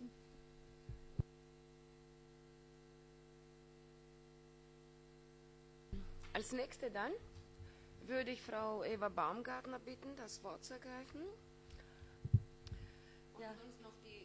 und uns noch die deutsche Sicht der Sache zu präsentieren. Ne? Das möchte ich sehr gerne tun, meine Damen und Herren. Ich freue mich, dass ich hier heute anwesend sein kann. Ich möchte mich vielleicht erst mal kurz vorstellen. Wie gesagt, mein Name ist Eva Baumgartner, ich bin Psychologin und das erklärt vielleicht eine gewisse Sichtweise auf das gesamte Thema. Ich bin aber gleichzeitig Geschäftsführerin der Hilfsorganisation Medico International und Medico International bemüht sich speziell um die Belange von Flüchtlingen. Deshalb kenne ich auch leider die Bilder, die uns Marimar gezeigt hat, und sie sind in der Tat schockierend und ich denke, sie haben die Wirkung auf sie ausgeübt. Das heißt, es ist wirklich wichtig, hier zu agieren und zu einer Lösung zu kommen. Deshalb bedanke ich mich auch ganz herzlich bei den Organisatoren für die Einladung, dass ich hier die Möglichkeit habe, über Migration zu sprechen und über unsere Menschlichkeit und unsere Werte, die sich mit der Migration, oder mit dem Thema der Migration einhergehen. Wir müssen uns fragen, wo diese Werte und diese Menschlichkeit denn nun bleiben, wenn wir uns in einer Krisensituation befinden. In einer Krisensituation hinsichtlich der Migranten, hinsichtlich der Flüchtlinge natürlich. Und wir sind zweifellos mit einer Krisensituation konfrontiert, wenn kaum eine Woche vergeht, in der nicht Hunderte von Flüchtlingen aus dem Mittelmeer gerettet werden müssen. Für viele dieser Flüchtlinge allerdings kommt jede Hilfe zu spät und wir müssen uns fragen, ob wir uns an das Leid gewöhnen wollen, ob wir es verdrängen wollen oder ob wir dem millionenfachen Elend der Menschen, der Flüchtlinge, der Migranten etwas entgegenzusetzen haben. Nun, ich will jetzt nicht emotional argumentieren, deshalb erlauben Sie mir bitte, dass ich etliche Zahlen anfüge, etliche Zahlen anführe, um Ihnen die Dimensionen klarzumachen, über die wir sprechen. Natürlich haben meine Vorredner da auch schon etliches geleistet, was diese Dimensionen anbetrifft oder was die Zahlen anbetrifft. Trotzdem lassen Sie mich die aus deutscher Sicht noch einmal wiederholen oder vielleicht ergänzen eher. Nun, gegenwärtig sind es etwa 200 bis 300 Millionen Menschen, die fern ihrer Heimat leben und die nach der gängigen Definition Flüchtlinge genannt werden. Allerdings, und das muss dazu gesagt werden, bezeichnet der Begriff Flüchtling keine homogene Gruppe. Vielmehr sind Flüchtlinge Menschen, die aus höchst unterschiedlichen Gründen ihre Heimat verlassen müssen. Und wenn Sie mir erlauben, dann möchte ich etwas näher darauf eingehen. Von den 200 bis 300 Millionen Flüchtlingen, die ich vorher angeführt habe, sind nämlich nur etwa 16,7 Millionen Menschen klassische Flüchtlinge. Also sie sind politische Flüchtlinge oder sie sind Kriegsflüchtlinge, und zwar im Sinne der Genfer Flüchtlingskonvention. Das heißt also, sie werden verfolgt aufgrund ihrer politischen Meinung, aufgrund ihrer religiösen Überzeugung, ihrer sexuellen Orientierung und so weiter. Sie haben also damit das Recht, Asyl zu beantragen. Die Genfer Flüchtlingskonvention legt in ihren Statuten auch fest, welche Unterstützung oder der oder die Flüchtlinge von den Unterzeichnerstaaten erhalten sollte. Aber die Flüchtlingskonvention, das sollte vielleicht auch einmal gesagt werden, definiert auch die Pflichten, die ein Flüchtling dem Gastland gegenüber erfüllen muss. Und die Genfer Flüchtlingskonvention schließt auch einige oder bestimmte Gruppen vom Flüchtlingsstatus aus. Ganz klar natürlich, Kriegsverbrecher fallen nicht unter den Status eines Flüchtlings. Als Flüchtling, wenn wir jetzt bei der Flüchtlingskonvention, bei der Genfer Flüchtlingskonvention bleiben, gilt aber auch eine Person, die sich nicht in dem Staat aufhält, dessen gilt eine Person, die sich nicht in dem Staat aufhält, dessen Staatsangehörigkeit besitzt. Allerdings, das ist die Definition, allerdings lässt sich in den vergangenen Jahren immer häufiger das Problem beobachten, dass Menschen gezwungen sind, innerhalb ihres eigenen Landes zu fliehen. Sie verlassen ihren Heimatort und sie flüchten in eine andere Gegend, in eine andere Region ihres Heimatlandes. Dort versprechen sie sich vorerst Sicherheit und dort harren sie lange Zeit aus, bis eine Rückkehr in ihre Häuser, in ihre Heimatorte wieder möglich ist. Man nennt diese Flüchtlinge Binnenflüchtlinge. Sie gibt es vor allem in Ländern mit internen Konflikten, wie beispielsweise in Ländern, wo Bürgerkrieg herrscht, wo Terror herrscht, wo es Bandenkriminalität gibt. Aber Binnenflüchtlinge gibt es auch durch Bauprojekte, wie etwa durch Staudämme oder Kraftwerke, oder wenn Naturkatastrophen stattfinden, auch dort verlieren viele Menschen ihr Land und werden zur Flucht gezwungen. Die meisten Binnenflüchtlinge oder Binnenvertriebenen gibt es bekanntlich derzeit in Syrien. Um Ihnen hier eine Zahl zu nennen, es sind mehr als 6,5 Millionen Syrer derzeit Binnenflüchtlinge, also Flüchtlinge im eigenen Land. Mehr als 2,5 Millionen Syrer sind bisher in andere Staaten geflogen. An erster Stelle, was die Binnenflüchtlinge anbetrifft, steht Syrien, gefolgt wird Syrien von Kolumbien, von Nigeria, von der Demokratischen Republik Kongo und von dem Sudan. Wenig bekannt ist insgesamt, dass Binnenflüchtlinge den größten Anteil unter den Vertriebenen weltweit bilden. Das heißt, es sind nicht unbedingt die politischen Flüchtlinge, die Kriegsflüchtlinge, sondern hauptsächlich die Binnenflüchtlinge. Wie gesagt, dieser Aspekt ist nicht besonders bekannt. Ich weiß nicht, ob Sie das wissen. Ich möchte Ihnen da auch einige Zahlen nennen, und zwar laut Angaben des Flüchtlingswerks der Vereinten Nationen waren im Jahr 2015 etwa 34 Millionen Menschen in über 50 Staaten innerhalb ihres eigenen Landes auf der Flucht. Binnenflüchtlinge, und ich möchte bei diesem Thema noch bleiben, wenn Sie erlauben, Binnenflüchtlinge haben weniger Rechte und sie genießen auch nur einen geringeren Schutz im Vergleich zu den Kriegsflüchtlingen. Das ist ein wichtiger Aspekt. Aber jene Flüchtlinge, die aufgrund des Klimawandels oder wegen ökologischer Katastrophen ihre Heimat verlassen müssen, haben überhaupt keinen rechtlichen Anspruch auf Hilfe durch die Genfer Flüchtlingskonvention. Sie sind da nicht implementiert.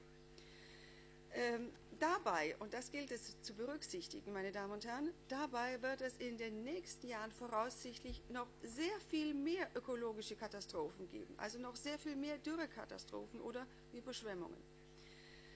Die internationale Organisation für Migration, das ist die International Organization for Migration, die IOM, prognostiziert, dass die Zahl der Klimaflüchtlinge und der Umweltflüchtlinge bis zum Jahre 2050 auf 200 Millionen ansteigen wird. Im Vergleich dazu, heutzutage haben wir etwa 50 Millionen Klimaflüchtlinge. Also hier werden immense Aufgaben auf uns zukommen. Den größten Teil, meine Damen und Herren, an der globalen Migration haben allerdings Menschen, die sich auf der Suche nach einem besseren Leben befinden. Wir bezeichnen diese Menschen oft abschätzig als Wirtschaftsflüchtlinge. Meist ist es, und das ist doch allzu verständlich, dass Menschen nach Glück suchen und nach besseren Lebensverhältnissen suchen. Meist ist es eine Mischung aus Armut, aus Gewalt, aus Umweltkatastrophen und aus Chancenlosigkeit, die die Menschen zur Flucht bewegt. Nun ist es allerdings so, dass die Menschenrechte zwar das Recht zur Auswanderung garantieren im Artikel 13 der Allgemeinen Erklärung der Menschenrechte, sie verpflichtet allerdings keinen Staat, Wirtschaftsflüchtlinge aufzunehmen. Wir sind hier also in einem Dilemma. Ich darf flüchten, aber ich habe kein Recht, aufgenommen zu werden in einem Staat. An dieser Stelle möchte ich jedoch all diejenigen beruhigen, die befürchten, Europa könnte von Flüchtlingen überschwemmt werden. Die Fakten sprechen hier für sich. Denn die allermeisten Menschen, die vor Krieg und Verfolgung fliehen, finden Zuflucht in den Ländern, die sich in der Nähe ihrer Heimatländer befinden, oder sie fliehen innerhalb ihrer Region, also sie sind Binnenflüchtlinge. Ja? Ich gebe Ihnen hier ein erhellendes Beispiel. So hat allein der Libanon bisher 1,2 Millionen registrierte Flüchtlinge aus Syrien aufgenommen. Und das bedeutet, dass jeder dritte Bewohner dieses kleinen Landes, des Libanon, ein Flüchtling ist. Wenn ich hier mal vergleichen darf, das reiche Deutschland hat sich mit Mühe und Not dazu durchgerungen, gerade mal 20.000 Flüchtlinge aus Syrien aufzunehmen. Das heißt also eine Überschwemmung mit Flüchtlingen, eine Flut von Flüchtlingen, davon können wir tatsächlich nicht sprechen. Ich möchte hier an dieser Stelle darauf ein paar Worte verlieren. Ja, ich möchte ein paar Worte über die Fluchtursachen verlieren. Hierzu gehört eindeutig die Globalisierung. Es gibt noch mehrere Gründe, aber ich möchte mich konzentrieren auf das Problem der Globalisierung. Meine Damen und Herren, die Welt ist zwar immer näher zusammengerückt, allerdings zeigt sie sich heute dennoch gespaltener denn je. Auf der einen Seite haben wir den reichen globalen Norden mit all seinen wirtschaftlichen, seinen politischen und kulturellen Errungenschaften, und auf der anderen Seite haben wir den globalen Süden, der geprägt ist hauptsächlich, nicht generell, aber hauptsächlich durch Not, durch Elend, durch Chancenlosigkeit und durch Ausgrenzung. Sie finden diese Behauptung vielleicht etwas extrem, aber ich kann meine Behauptung durchaus belegen. Sehen Sie, Mali zum Beispiel ist der drittgrößte Produzent von Gold auf dem afrikanischen Kontinent. Und gleichzeitig ist Mali eines der ärmsten Länder der Welt. Warum aber nur? Das passt doch nicht zusammen. Nun, weil die Erlöse aus dem Geschäft mit dem Gold komplett an die Bevölkerung, an der Bevölkerung vorbei, direkt, sofort ins Ausland transferiert, deshalb bleibt nichts für die eigene Bevölkerung hängen. Das ist, und da sind wir uns doch einig, eine Ungerechtigkeit, nicht wahr? Mitverantwortlich für diese Ungerechtigkeit ist nicht zuletzt oder sind nicht zuletzt die bilateralen Handelsabkommen, die auch die Europäische Union mit Ländern in Afrika, Asien und mit Lateinamerika schließt. Wie Sie kennen diese Abkommen, das sind die Economic Partnership Agreements, kurz gesagt EPA. Diese EPAs, diese Economic Partnership Agreements, diese Handelsabkommen, tragen auch dazu bei, und so absurd es auch klingt, dass auf vielen Märkten in Afrika beispielsweise Gemüse verkauft wird, das aus Europa kommt. Und zwar wird es verkauft zu einem Preis, der weitaus, wirklich weitaus günstiger ist als die Produkte aus dem heimischen Anbau. Und wir sprechen hier von Preisen, die im Durchschnitt um 1/3 niedriger liegen als die einheimischen Produkte, die auf den einheimischen Märkten eben verkauft werden. Es geht hier nicht nur um Gemüse, genauso geht es mit dem Fleischmarkt. Denn heute schon gehen an die 40% des europäischen Hühnerfleisches nach Afrika. Kein Wunder ist also, dass den afrikanischen Kleinbauern ihre Lebensgrundlage entzogen wird. Und das ist wirklich ein Problem. Und dass deshalb, aus diesem Grund, unter der Landbevölkerung in Afrika bereits der Hunger grassiert. Und, meine Damen und Herren, wenn wir den Prognosen Glauben schenken dürfen,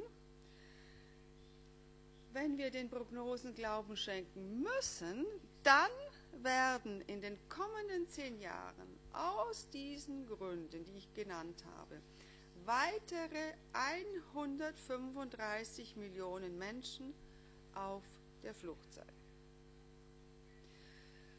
Ja, das Problem ist dann, es bedeutet, kurz gesagt, dass Europa für immer mehr Migranten die letzte Hoffnung ist, um ihrem eigenen Leid zu entfliehen. Und zwar koste es, was es wolle. Ich möchte hier nicht auf die ganze Schlepperproblematik eingehen. Natürlich ist es ein neuer, recht lukrativer Wirtschaftszweig geworden. Die Frage ist, was tun wir jetzt? Was ist die Lösung? Werden wir uns auf eine Lösung zubewegen können? Ich weiß es nicht, aber lassen Sie mich doch dazu eine einfache Frage stellen. Welchen Anreiz, meine Damen und Herren, welchen wirtschaftlichen Anreiz haben denn die wohlhabenden Länder, um die Flüchtlingskrise, die, wie wir gesehen haben von allen Referenten hier, diese Flüchtlingskrise, die auch eine humanitäre Krise ist, in den Griff zu bekommen? Ich persönlich bin vielleicht sehr pessimistisch, aber ich sehe hier keinen. Vielmehr entsteht bei mir und auch bei vielen anderen Menschen der Eindruck, dass wir in unseren wohlhabenden Ländern versuchen, uns jene Menschen vom Leib zu halten, die an unserem Wohlstand teilhaben wollen. Kann es dann überhaupt eine Lösung geben?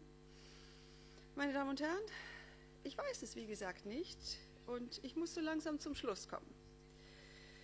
Die ganze Angelegenheit, die ganze Frage ist sehr komplex und die einfache Lösungen wird es sicher nicht geben.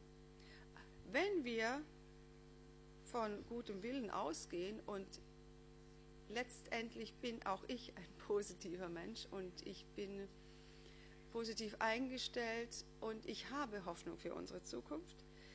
Ich denke, wenn wir vom guten Willen aller Beteiligten ausgehen, dann sind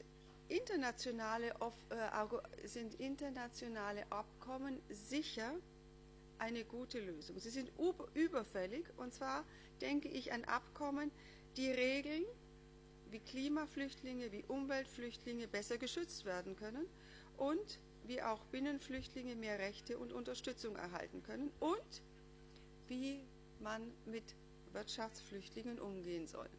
Das sollen Abkommen regeln. Und hier bin ich also sehr positiv eingestellt. Aber um eine Lösung zu finden, muss sich in erster Linie die Politik ändern. Und die Politik muss hingehen zu einer Politik, die dem Menschen dient und die den sozialen Zusammenhalt der Menschen fördert. Wir müssen Menschen also, die bei uns Schutz suchen, mit Solidarität begegnen. Das ist ein ethischer Grundsatz. Voraussetzung dafür aber ist, den anderen überhaupt wieder als Menschen zu betrachten, als unseren Nächsten zu betrachten mit all seinen Bedürfnissen und all seinen Rechten. Meine Damen und Herren, ich danke Ihnen für Ihre Aufmerksamkeit.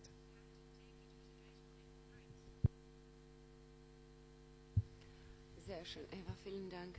Vor allem hast du jetzt auch eine neue Dimension gezeigt, was auch Binnenflüchtlinge anbetrifft, ne, das wir nicht so richtig angesprochen hatten. So, sehr gut. Und wir kommen damit zu unserem letzten Referenten, Herr Christopher Lies, der uns dann etwas von der UK, vom Vereinigten Königreich, präsentieren wird. Sie haben das Wort. Thank you very much. Thank you very much. Madam Chair, delegates, distinguished guests, ladies and gentlemen. Please allow me to thank you for inviting me to talk to you here today at this very important conference. I would also like to take a moment to thank our interpreters for sitting through and grappling with what must be some quite demanding speeches. You are very often the unsung heroes of international conferences, but without you, there would be no conference. So once again, thank you very much. Now, the issue of migration in times of crisis is, of course, a timely one. And I can think of no more of an appropriate place to have this discussion than in Greece, a country which has shouldered much of the burden of the refugee crisis, as we all know. But first, ladies and gentlemen, just a few words about myself. As Ms. Wiedenmeyer mentioned, my name is Christopher Lees, and I am the representative of Equality Watch UK, which is an organisation that fights discrimination on all levels. Ladies and gentlemen, we have all been following recent political events in the world very carefully. And if you are anything like me, you have looked on with a feeling of dread, disdain and genuine worry as events seem to increasingly resemble some of the darkest times in our history, times that we thought we had left behind us in the previous century. Now, as a representative from the English-speaking world, I cannot fail to be highly concerned by the political situation in both the United Kingdom and the United States of America. On the one side of the Atlantic, we have a man, and an elected man, by the way, who openly advocates torture and building walls between nations. Whereas on the other side of the pond, so to speak, we have a government which seems bent on ending free movement of people from within the European Union, rejecting the European Court of Human Rights, and naming and shaming companies in the United Kingdom that choose, or dare, as they put it, to employ more foreign nationals than British people.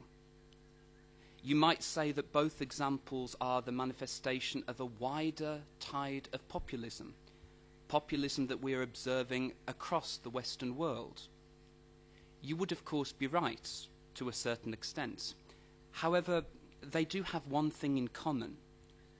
Yes, ladies and gentlemen, both the election of Donald Trump and the vote for Brexit, for the most part at least, were the results of one issue, the issue that we are discussing today, migration. But votes do not just come like that, of course. People do not just wake up one day and decide that they don't want any more migrants in their country. And this, ladies and gentlemen, leads me to the main focus of my talk here today: the role of the press in disseminating racist discourse and anti-migrant sentiment. It is no secret that almost in every country, what ends up in a newspaper is a product of political or corporate allegiance. Any newspaper needs to sell copies and receive donations, so papers align themselves to a particular political or social direction. As a result, in Greece, and I do know a little bit about Greece, having lived in the country for a few years, we have the communist-affiliated Rizzospastis and the conservative Kathimerini. Likewise, in the United Kingdom, we have newspapers such as the left-wing Guardian and the very notorious tabloid paper, the Daily Mail. I'm sure all of you have heard and maybe even read a little bit of the Daily Mail. Each paper, ladies and gentlemen, knows its audience and reports on events that it knows will appeal to its target group. Of course, no newspaper can afford to go against public opinion. Rather, it must seek to cash in on what it perceives to be niggling worries among members of its readership, and then seek to influence and exacerbate them. The worrying thing is that it is often able to do this without the average reader picking up on it, and it does this through a process known as social cognition. Now, social cognition emphasizes the collective hegemonic discourse that we are all of us here, exposed to in society. Immigrants cause problems. There are too many EU citizens in the United Kingdom. Black people are criminals. Muslims are terrorists, and many more. Now, even though most of us have our own experiences that may refute such discourse, it is difficult for the majority of people not to become influenced by such collective messages of negativity. And this particular brand of negativity concerning migrants has become ever so much more prevalent over the last year in the run-up to the EU referendum and the United States elections. It would seem to have done its job as well. The question is, how does the press do it? I shall outline here two basic strategies. There are many more, of course, but as time is of the essence, I trust that two shall be enough for you to digest over lunch. Firstly, one of the most obvious answers lies in the choice of topic that a newspaper selects. I don't know if you have noticed, but almost all newspapers from the centre to the right of the political spectrum refer to migrants in a negative light. This has, of course, become more obvious in the years of the economic crisis, when migrants become an easy target. Petty crime, rape, drug abuse, and vandalism are just a few examples. Now, crimes, of course, as we all know, are not just committed by migrants. They are committed by local indigenous people too, although this is very often conveniently hushed up in newspapers, and I will come on to this in a little while.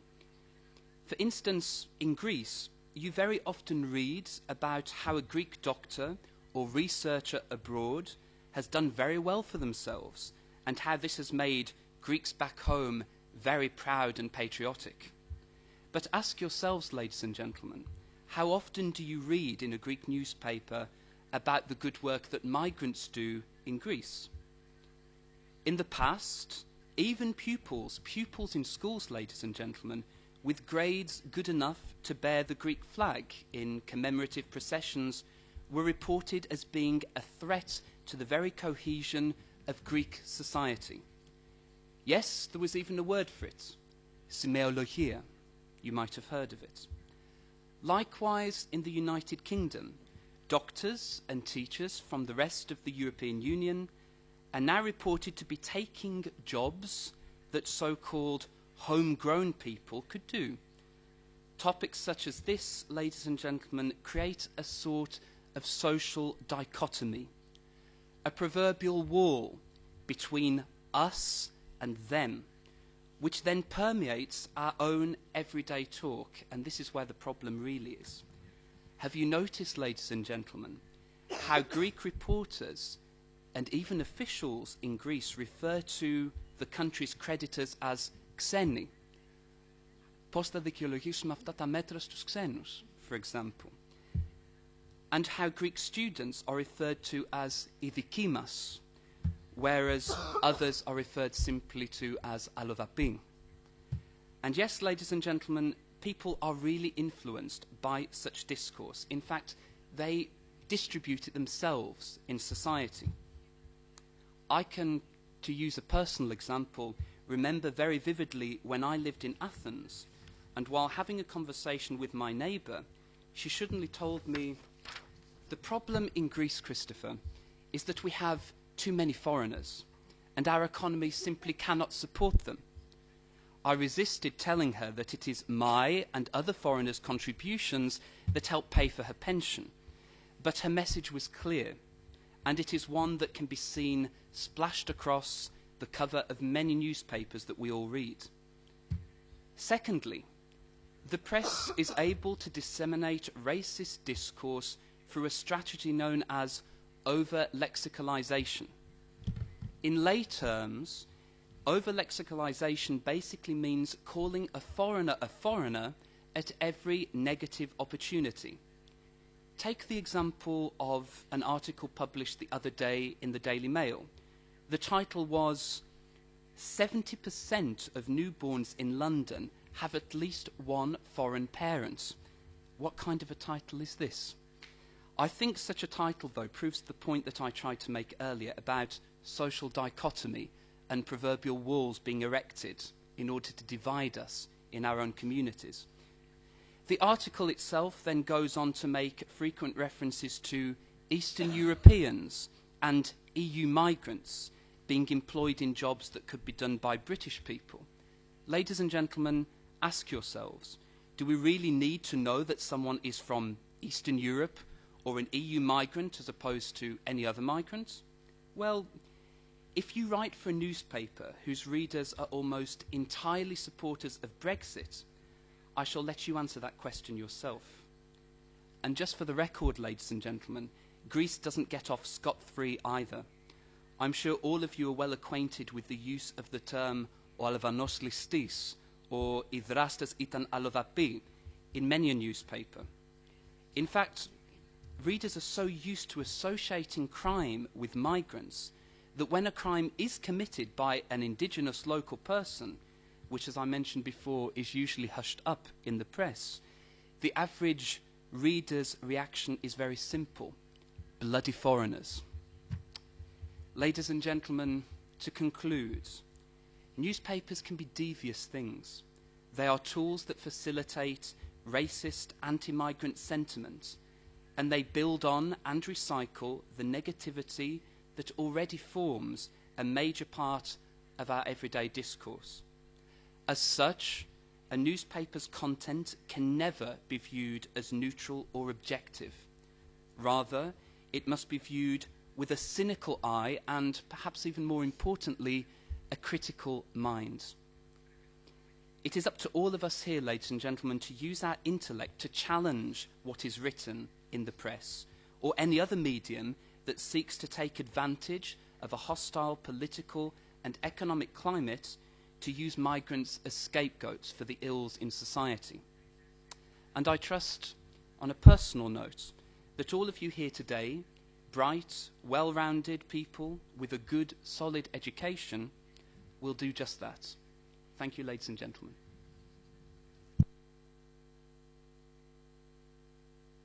Thank you, Chris. This was great, you know, looking at your own newspapers from through the eyes of a foreigner. Well, as you see, ladies and gentlemen, oder Deutsch nochmal, meine Damen und Herren, Wie Sie sehen, haben wir ein breites Spektrum gedeckt, diese sehr komplexen Thematik, die mit den Flüchtlingen zusammenhängt, aber auch generell mit der Krise von Werten, was eigentlich das Thema unserer Tagung ist. Und ich danke unseren Referentinnen und Referenten auch sehr herzlich dafür. So, jetzt haben wir ungefähr eine halbe Stunde zur Verfügung für Fragen und ich möchte wieder bitten, dass die Studenten und Studentinnen damit beginnen. Bitte schön.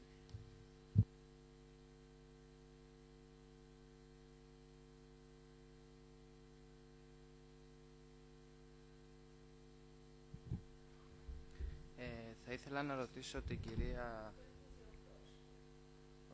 Ja, vielleicht. Ich kann es versuchen. Ich will Frau Alava etwas fragen. Sie hat ein sehr heikles Thema angesprochen über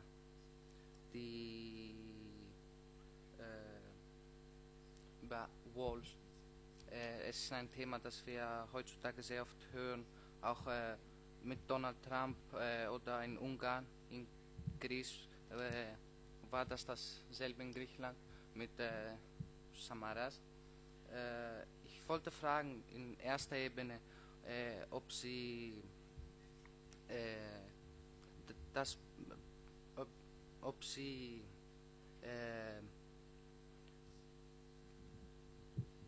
allgemein positiv mit diesen Taten ist und diese Frage ausweitern. Wenn ein Volk, das, wie wir alle wissen, das Recht eines Volkes ist, dass es für sich selbst entscheiden kann, wenn ein Volk entscheidet, dass es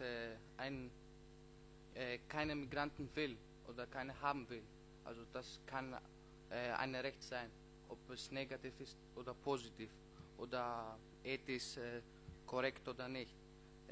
Wie kann man dieses Problem der Demokratie lösen? Danke.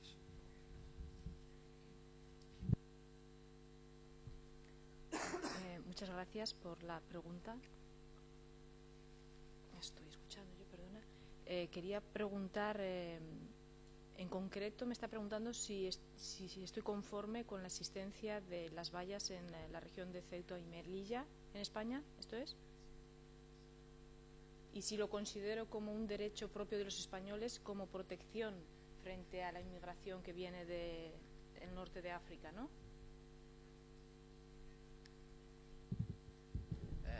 Ja, die erste Frage war, ob Sie dazu stimmen, ob Sie das als eine gute Lösung finden auf praktischer Ebene. Und die zweite Frage war, ob Sie dieses Problem der Demokratie, das ich erwähnt habe, eine Lösung gibt.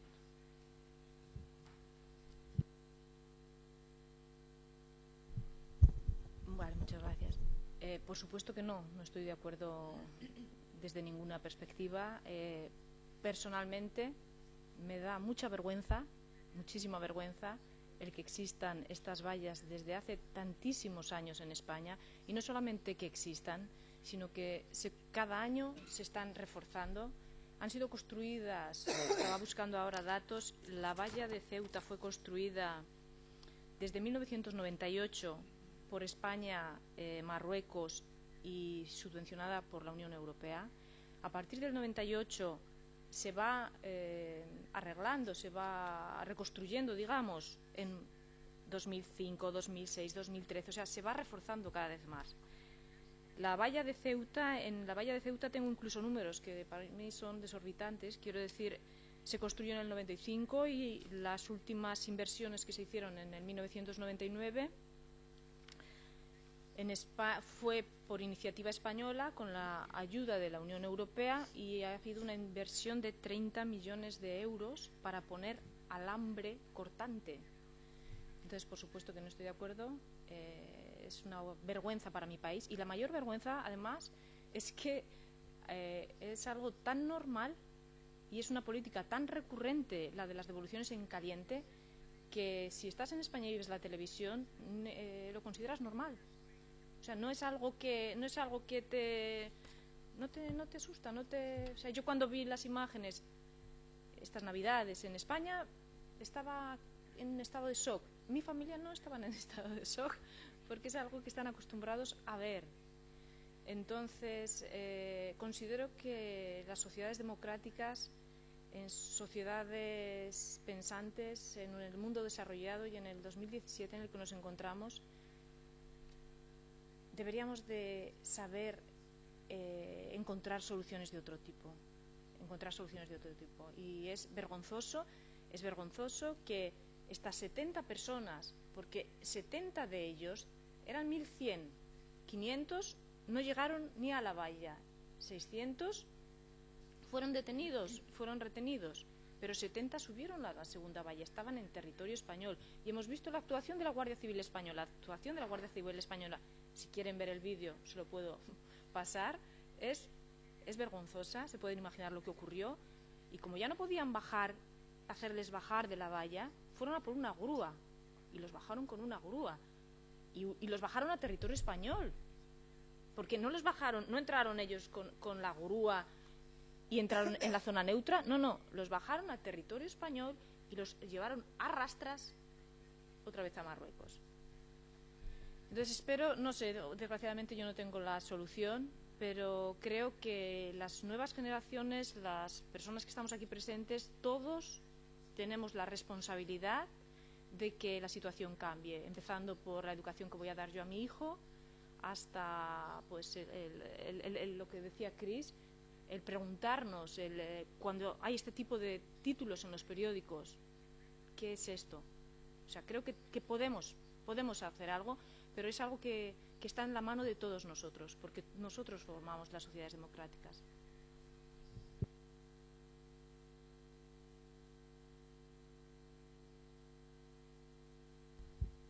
Μια ερώτηση επίσης για εσάς.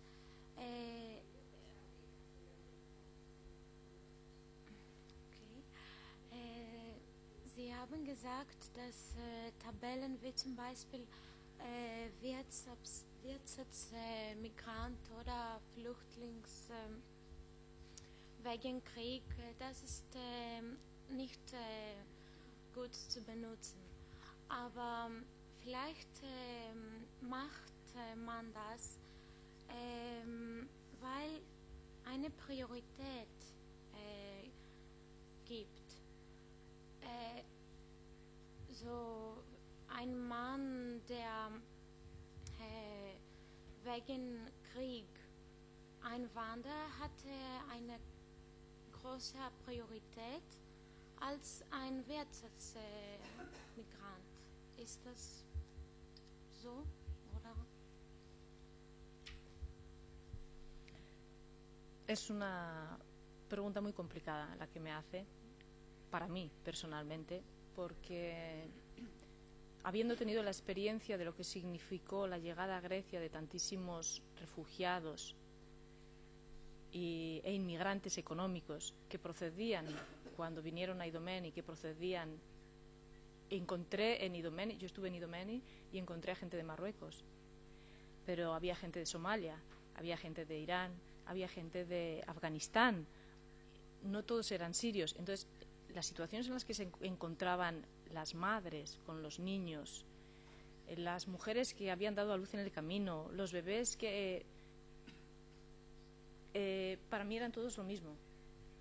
Entonces entiendo que debe haber algún tipo de organización para que haya prioridad en las necesidades, pero es que esas personas, las personas que llegaron a Idomeni, estaban en la misma necesidad. Había familias que les habían tirado a la mayoría el equipaje, el mucho poco que llevaban, lo habían tirado al mar, no llevaban documentos, y creo que es casi imposible, no sé, yo no sé cómo lo están haciendo, no puedo meterme en lo que están haciendo las autoridades griegas, porque yo considero que es prácticamente imposible el poder demostrar cuando viene la gente sin papeles de dónde viene, quién es y por qué está aquí. Entonces, El hecho de que tú vengas de Afganistán y hoy no están en guerra, por eso no eres refugiado, eres inmigrante económico, yo no lo tengo tan claro. Yo no lo tengo tan claro.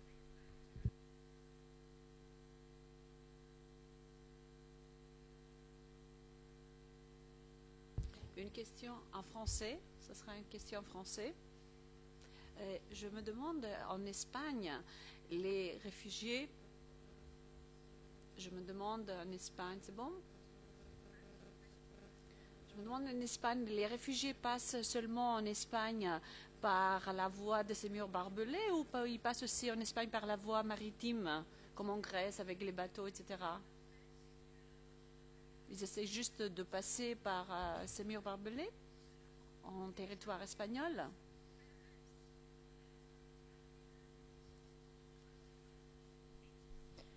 Depende.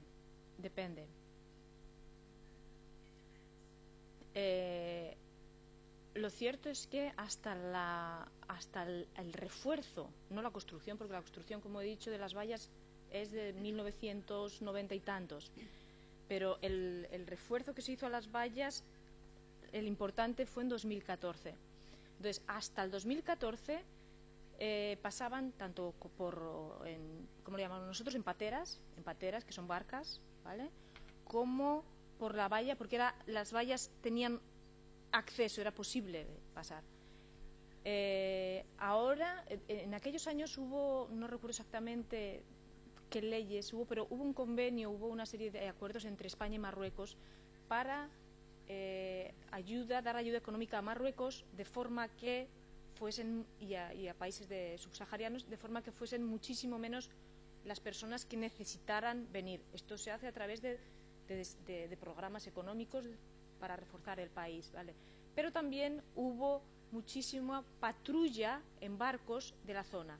El gobierno español ahora trabaja en cooperación con el norte de África y están patrullando continuamente la zona. Entonces, es mucho más difícil. Y ahora es mucho más difícil pasar en barca. Y es muchísimo más difícil ahora pasar las vallas, porque las vallas tienen una tecnología increíble de rayos infrarrojos, o sea, no pueden pasar ni de día ni de noche, Y es cierto que sí, ha habido un descenso en el número de personas que logran entrar a España, es cierto. Estas medidas, por muy bárbaras que parezcan, sí han tenido resultado. O sea, las vallas tienen resultado y los muros tienen resultado.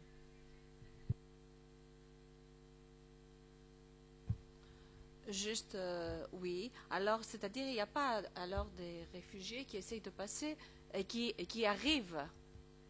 Je me répète, il n'y a pas alors des réfugiés qui arrivent au territoire espagnol, parce que par le mur barbelé, ils ne peuvent pas passer. Les patrouilles maritimes sont intensifiées, alors pas de réfugiés qui arrivent à passer.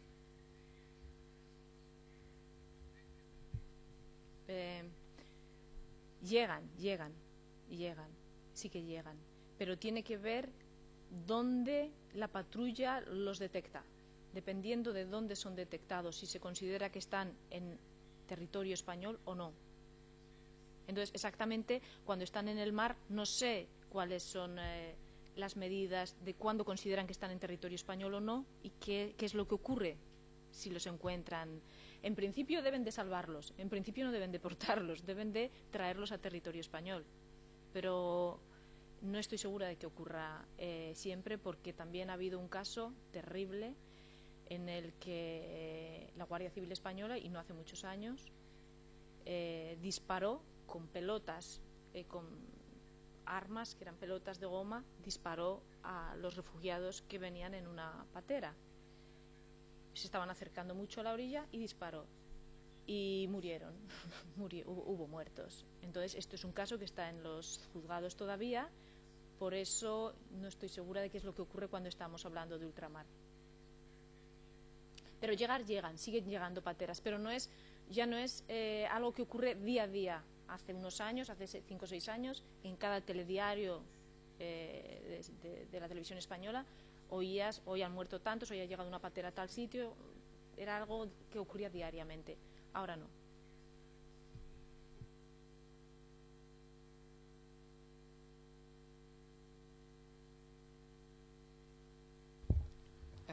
Meine Frage wendet sich an Herrn Christopher Lee. Sie haben ganz recht, die negative Rolle der Presse und der Medien in der negativen Meinungsbildung gegenüber den Flüchtlingen angesprochen. Meine Frage ist die folgende. Wie können Sie die öffentliche Meinung, Sie als Organisation, meine ich, die öffentliche Meinung beeinflussen, wenn Sie sich an ein sehr begrenztes, oftmals Publikum wenden, im Gegensatz zu den öffentlichen Medien? Danke. Yes, thank you. I think that's a very good question. It's a very complex issue. The press, of course, has a very wide audience, and we as an organisation, I suppose the main responsibility that we have is to really inform and educate people, make them aware as to how the media can perhaps even distort the facts most often, or at least exaggerate them. And I think we have the potential to organise talks. Such talks need to begin with younger people, and especially in schools. And I think that is something that could well become part of a language class, something that has already started to happen in other countries. And I think in the UK it would be very good to see how certain use of language can actually influence the way people think, and that could be something that could be discussed in schools. I think we also have a responsibility to organise talks that could take place also on television, in order to attract a wider audience and to get people talking really about the issue. But it isn't easy. Of course, if your sole form of information is a newspaper or the television, it's very difficult for an organisation such as ours, alone at least, to have a greater form of influence over people. So really, in that sense, we need all the help we can get from other organisations and people who take an interest generally in issues of discrimination and inequality. I hope I've answered your question.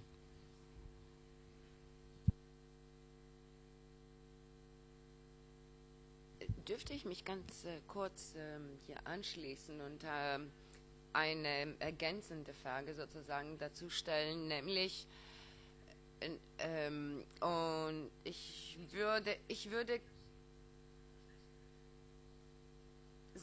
fange nochmal an. Ich würde sehr gerne etwas fragen, einfach. Sehen Sie dieses Phänomen mit der Presse nur in Griechenland, oder wie sieht es aus in den anderen Staaten? Haben Sie sich auch damit beschäftigt, wie die Presse zum Beispiel in Großbritannien, in Deutschland, in Frankreich, in Spanien und so weiter reagiert, beziehungsweise diese ganze Thematik behandelt, und ob Sie da einen Unterschied sehen zwischen den verschiedenen Staaten? Again, another very interesting question that is quite difficult to answer. I'm not really aware of how the situation is in the French media, but I'm sure colleagues here can perhaps help out with that. I'm aware that in the German press, particularly, there are, especially in Bild and other such newspapers, generally tabloid newspapers, there are issues with racist discourse. And I think the interesting thing is that in all these countries, it's not really that obvious to the average reader what's happening. But of course, the average reader makes up the majority of the readership, and that makes it particularly difficult to really address the issue and to get people to realise the subtle ways that newspapers actually develop this type of discourse and what power they have over regular people. Now, regarding whether or not it's an issue just in Greece, it most certainly isn't. No, there are issues everywhere. Britain at the moment has an awful lot of racist discourse in the press. I think what's important to link it to, which I try to do in my talk, is the extent to which public opinion licenses newspapers to talk about issues in such a way. I think that's really important. If public opinion is against separating people and dividing people, then really it's very difficult for a newspaper to do the same. So it's really a kind of synergy between what mainstream media say and also the logic of the public at the time as well. And I think, as we can see throughout Europe, and not just Europe but throughout the world as well, this is something that's increasing and perhaps getting worse in America as well.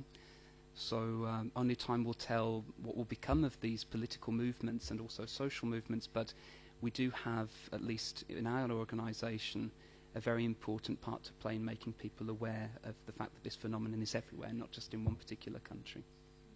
Okay. Thanks.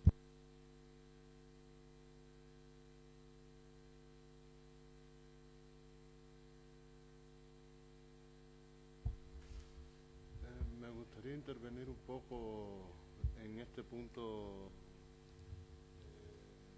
del que hablaba que de alguna manera han hablado los anteriores también, los anteriores.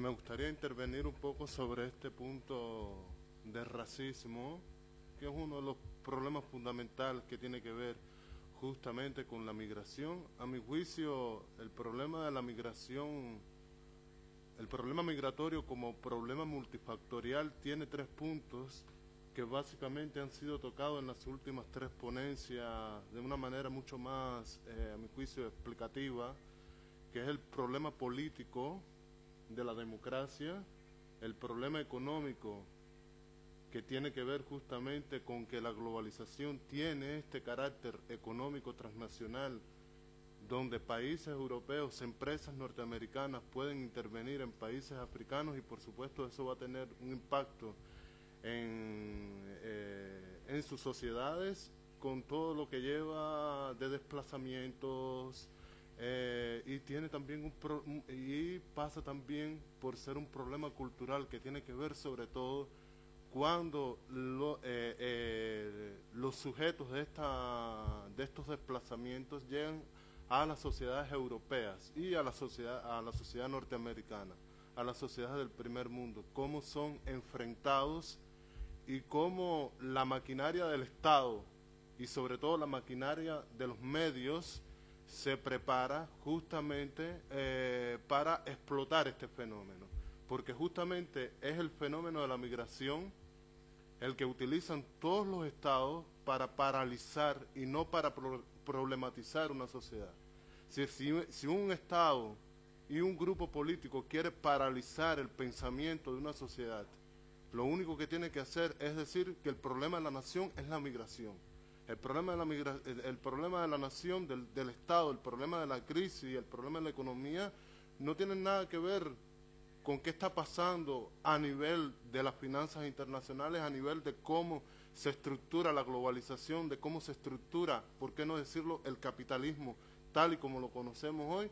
Tiene que ver con que los negros de África llegan para decirlo así, porque así lo dicen, los negros de África llegan a nuestras tierras, a Europa, porque los terroristas del Islam y por supuesto invierten de manera enorme en los símbolos y en los signos, de tal manera de que el ciudadano común de Europa, que está bastante educado, logre de buenas a primeras, de una sola vez, conectar el Islam con el terror, el negro de África con la delincuencia y el asiático con la pereza y con otra característica negativa, y por supuesto convertir a los emigrantes en el chivo expiatorio por el cual las naciones europeas no pueden avanzar,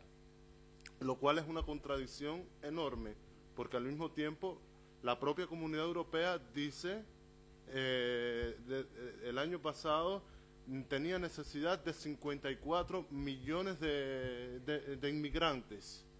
Es decir, es una cuestión realmente muy compleja, donde yo creo que las soluciones solamente pueden encontrarse por vía democrática. Y en este punto quiero hacer un hincapié, porque la democracia no es una cuestión solamente del Estado, es una cuestión de la sociedad. A mí me llama mucho la atención y aquí voy a reflexionar críticamente de los dos lados. Es decir, por un lado están estas fuerzas nacionalistas incluso con tendencias, con tendencias fascistas que ven a los inmigrantes como el chivo expiatorio por el cual la sociedad no puede avanzar. Por el otro lado están las fuerzas multiculturalistas que, si bien están dispuestos a ayudar a los inmigrantes, también enfrentan un problema: los inmigrantes no tienen voz. Es decir, yo te enfrento como una víctima de la sociedad global, del capitalismo, pero tú no tienes voz dentro de esta sociedad. Es decir, sí, esta es la percepción que yo tengo, sobre todo viviendo los últimos 6 años en Grecia. Yo mismo he sido víctima del racismo, tanto por parte de fuerzas de la derecha como por parte de fuerzas de la izquierda. Y por supuesto el racismo se manifiesta de diferentes maneras. El racismo es un problema súper complejo, porque tiene que ver con la psicología de las personas, pero tiene que ver también con la psicología de las víctimas. Es decir, si la víctima no logra salir del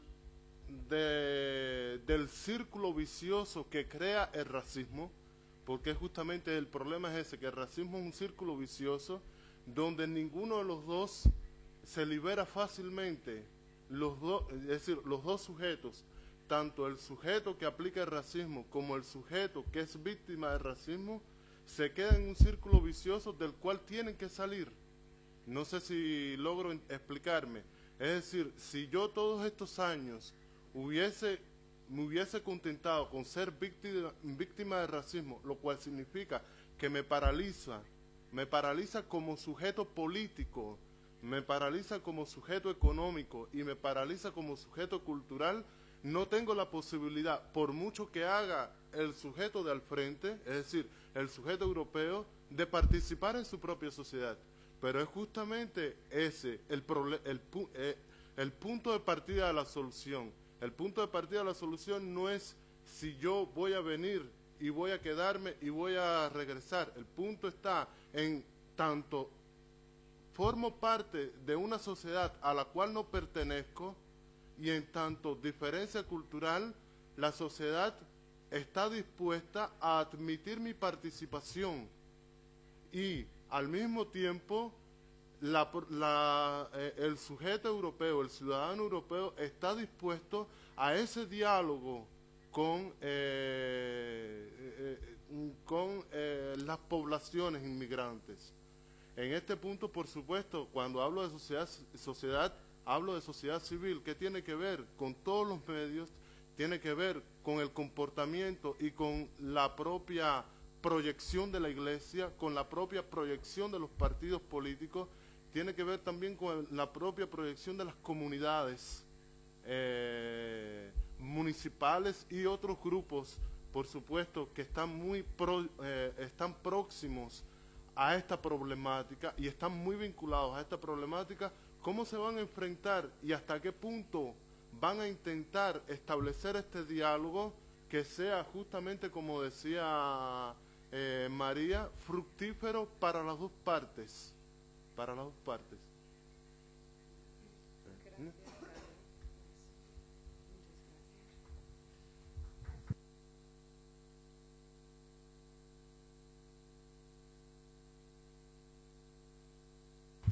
Gracias, Carlos. Wie du siehst,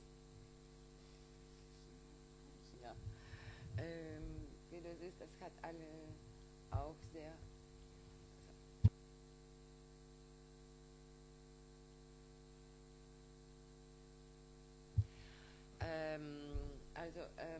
vielen herzlichen Dank auch dafür, dass du etwas sehr Persönliches mit uns geteilt hast.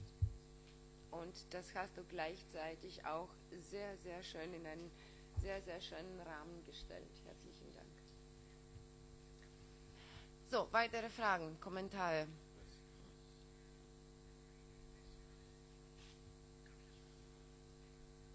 Mich würde auch... Livia, ja, bitteschön.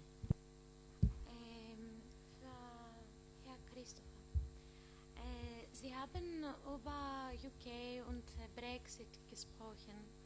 Und ich möchte gern fragen, wie ist die Situation jetzt in UK? Zum Beispiel, wir hören für deutsche Zeitungen und für griechische Zeitungen verschiedene Meinungen. Wie ist die Situation nach dem Brexit?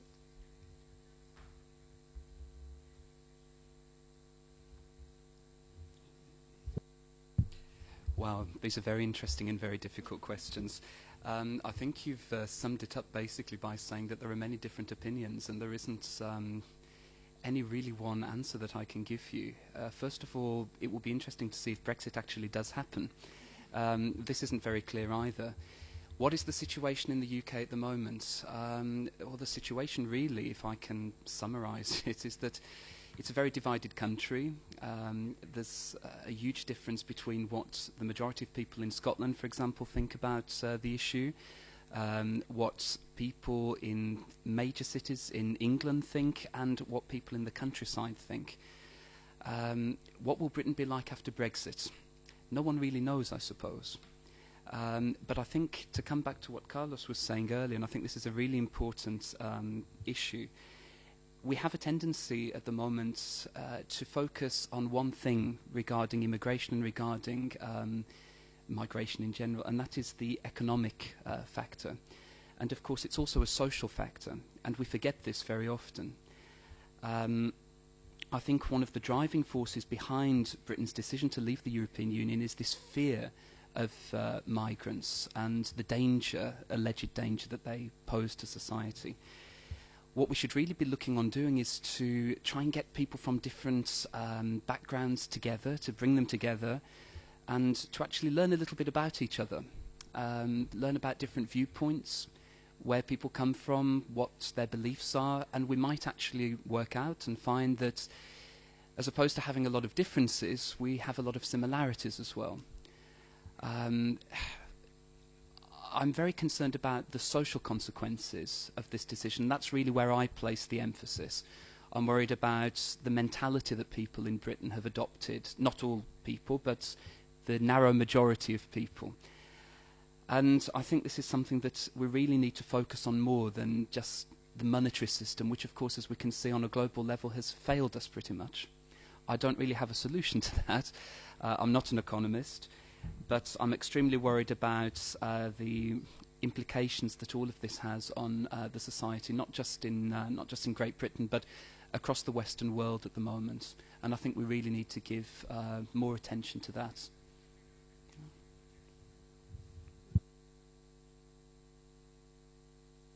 Hallo, ich würde gerne was kommentieren. Vielleicht ist eine deutsche Frage, ich weiß nicht. Ich denke mal, dass auf der anderen Seite wissen wir schon, dass die Medien die Gesellschaft manipulieren.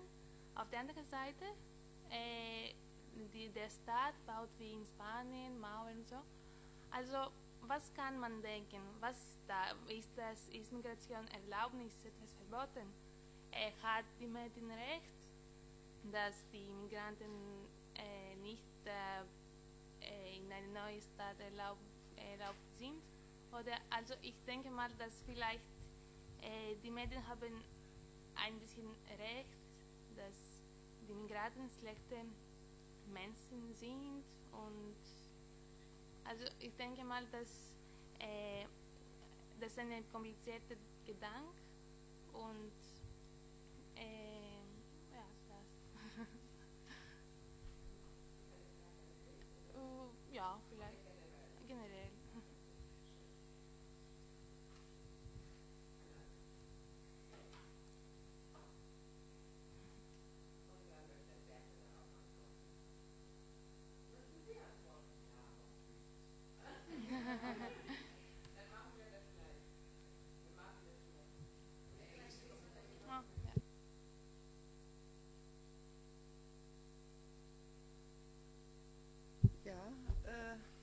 Die Frage, sind Immigranten auch böse Menschen? Ich bin Psychologin, wie ich eingangs erklärt habe. Das heißt, es ist eine Frage, die an die Psyche der Menschen geht. Stellen Sie sich vor, Sie sind in einer sehr schwierigen Lebenslage. Sie wissen nicht, Ihre Grundbedürfnisse sind nicht erfüllt. Sie kennen den Spruch, Sie kennen den Satz von Bertolt Brecht, zuerst kommt das Fressen, dann kommt die Moral. Ich denke, alleine dieser Satz erklärt, warum sich Immigranten, warum sich Flüchtlinge, warum sich Asylbewerber nicht immer gesetzeskonform verhalten oder auch verhalten können. Natürlich gibt es unter allen Menschen die eher dazu tendieren, gesetzestreu zu sein und Menschen, die also auch dazu tendieren, weniger gesetzestreu zu sein. Das beantwortet vielleicht einen Teil Ihrer Frage. Die zweite Frage oder der zweiten Teil, den ich gerne beantworten möchte, hat sich ergeben aus den Gesprächen jetzt, die vorangegangen sind. Und zwar die Frage nach unserer Menschlichkeit, nach unserer Solidarität.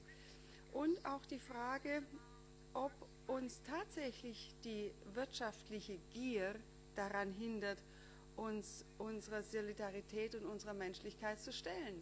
Das heißt, haben wir in der westlichen Welt tatsächlich so viel Angst um unseren Fortschritt, um unseren wirtschaftlichen Wohlstand, dass wir es nicht ertragen können, anderen Menschen, denen es schlechter geht, Asyl zu bieten, auch einen Teil von unserem Wohlstand abzugeben. Das ist eine Frage, die mich als Psychologin natürlich sehr stark beschäftigt. Und ich denke, daran müssen sich etliche Soziologen, Psychologen und Philosophen abarbeiten. Wie steht es, und das hat Carlos, glaube ich, auch vorher angeführt, ne? Wie steht es um unsere Menschlichkeit, wie steht es um unsere Humanität? Wir sind jetzt wieder vielleicht im Zeitalter der Aufklärung. Wir sind an einem Problempunkt angelangt, der Lösungen fordert, die uns als Menschen, vielleicht als humane Wesen, eine große Herausforderung bieten und eine große Herausforderung bieten. Wie wollen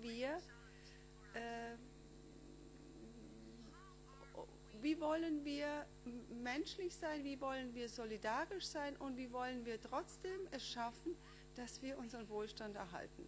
Das scheint uns im Moment in unserer westlichen Gesellschaft eher im Mittelpunkt zu stehen. Und das ist eine sehr konkrete Frage. Ich denke, da muss sehr viel bearbeitet werden. Und das ist auch eine Frage der Demokratie. Eine Demokratie ist die beste Regierungsform, die wir kennen. Eine Demokratie setzt aber auch voraus, dass alle Menschen guten Willens sind.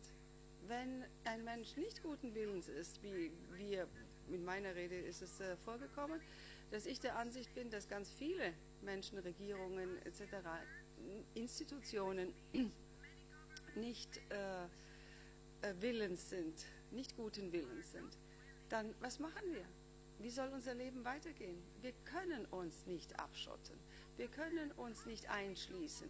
Es geht nicht. In Spanien geht es nicht. Also in Nordafrika geht es nicht. Es geht nicht auf dem Meer. Es geht nicht. Wenn wir die Bilder sehen, die uns Marimar gezeigt hat, ja, wobei sie uns noch nicht mal alles gezeigt hat, dann frage ich mich, was tun wir? Müssen wir nicht sofort reagieren? Muss hier nicht sofort etwas passieren? Ich hoffe, ich beantwortet Ihre Frage.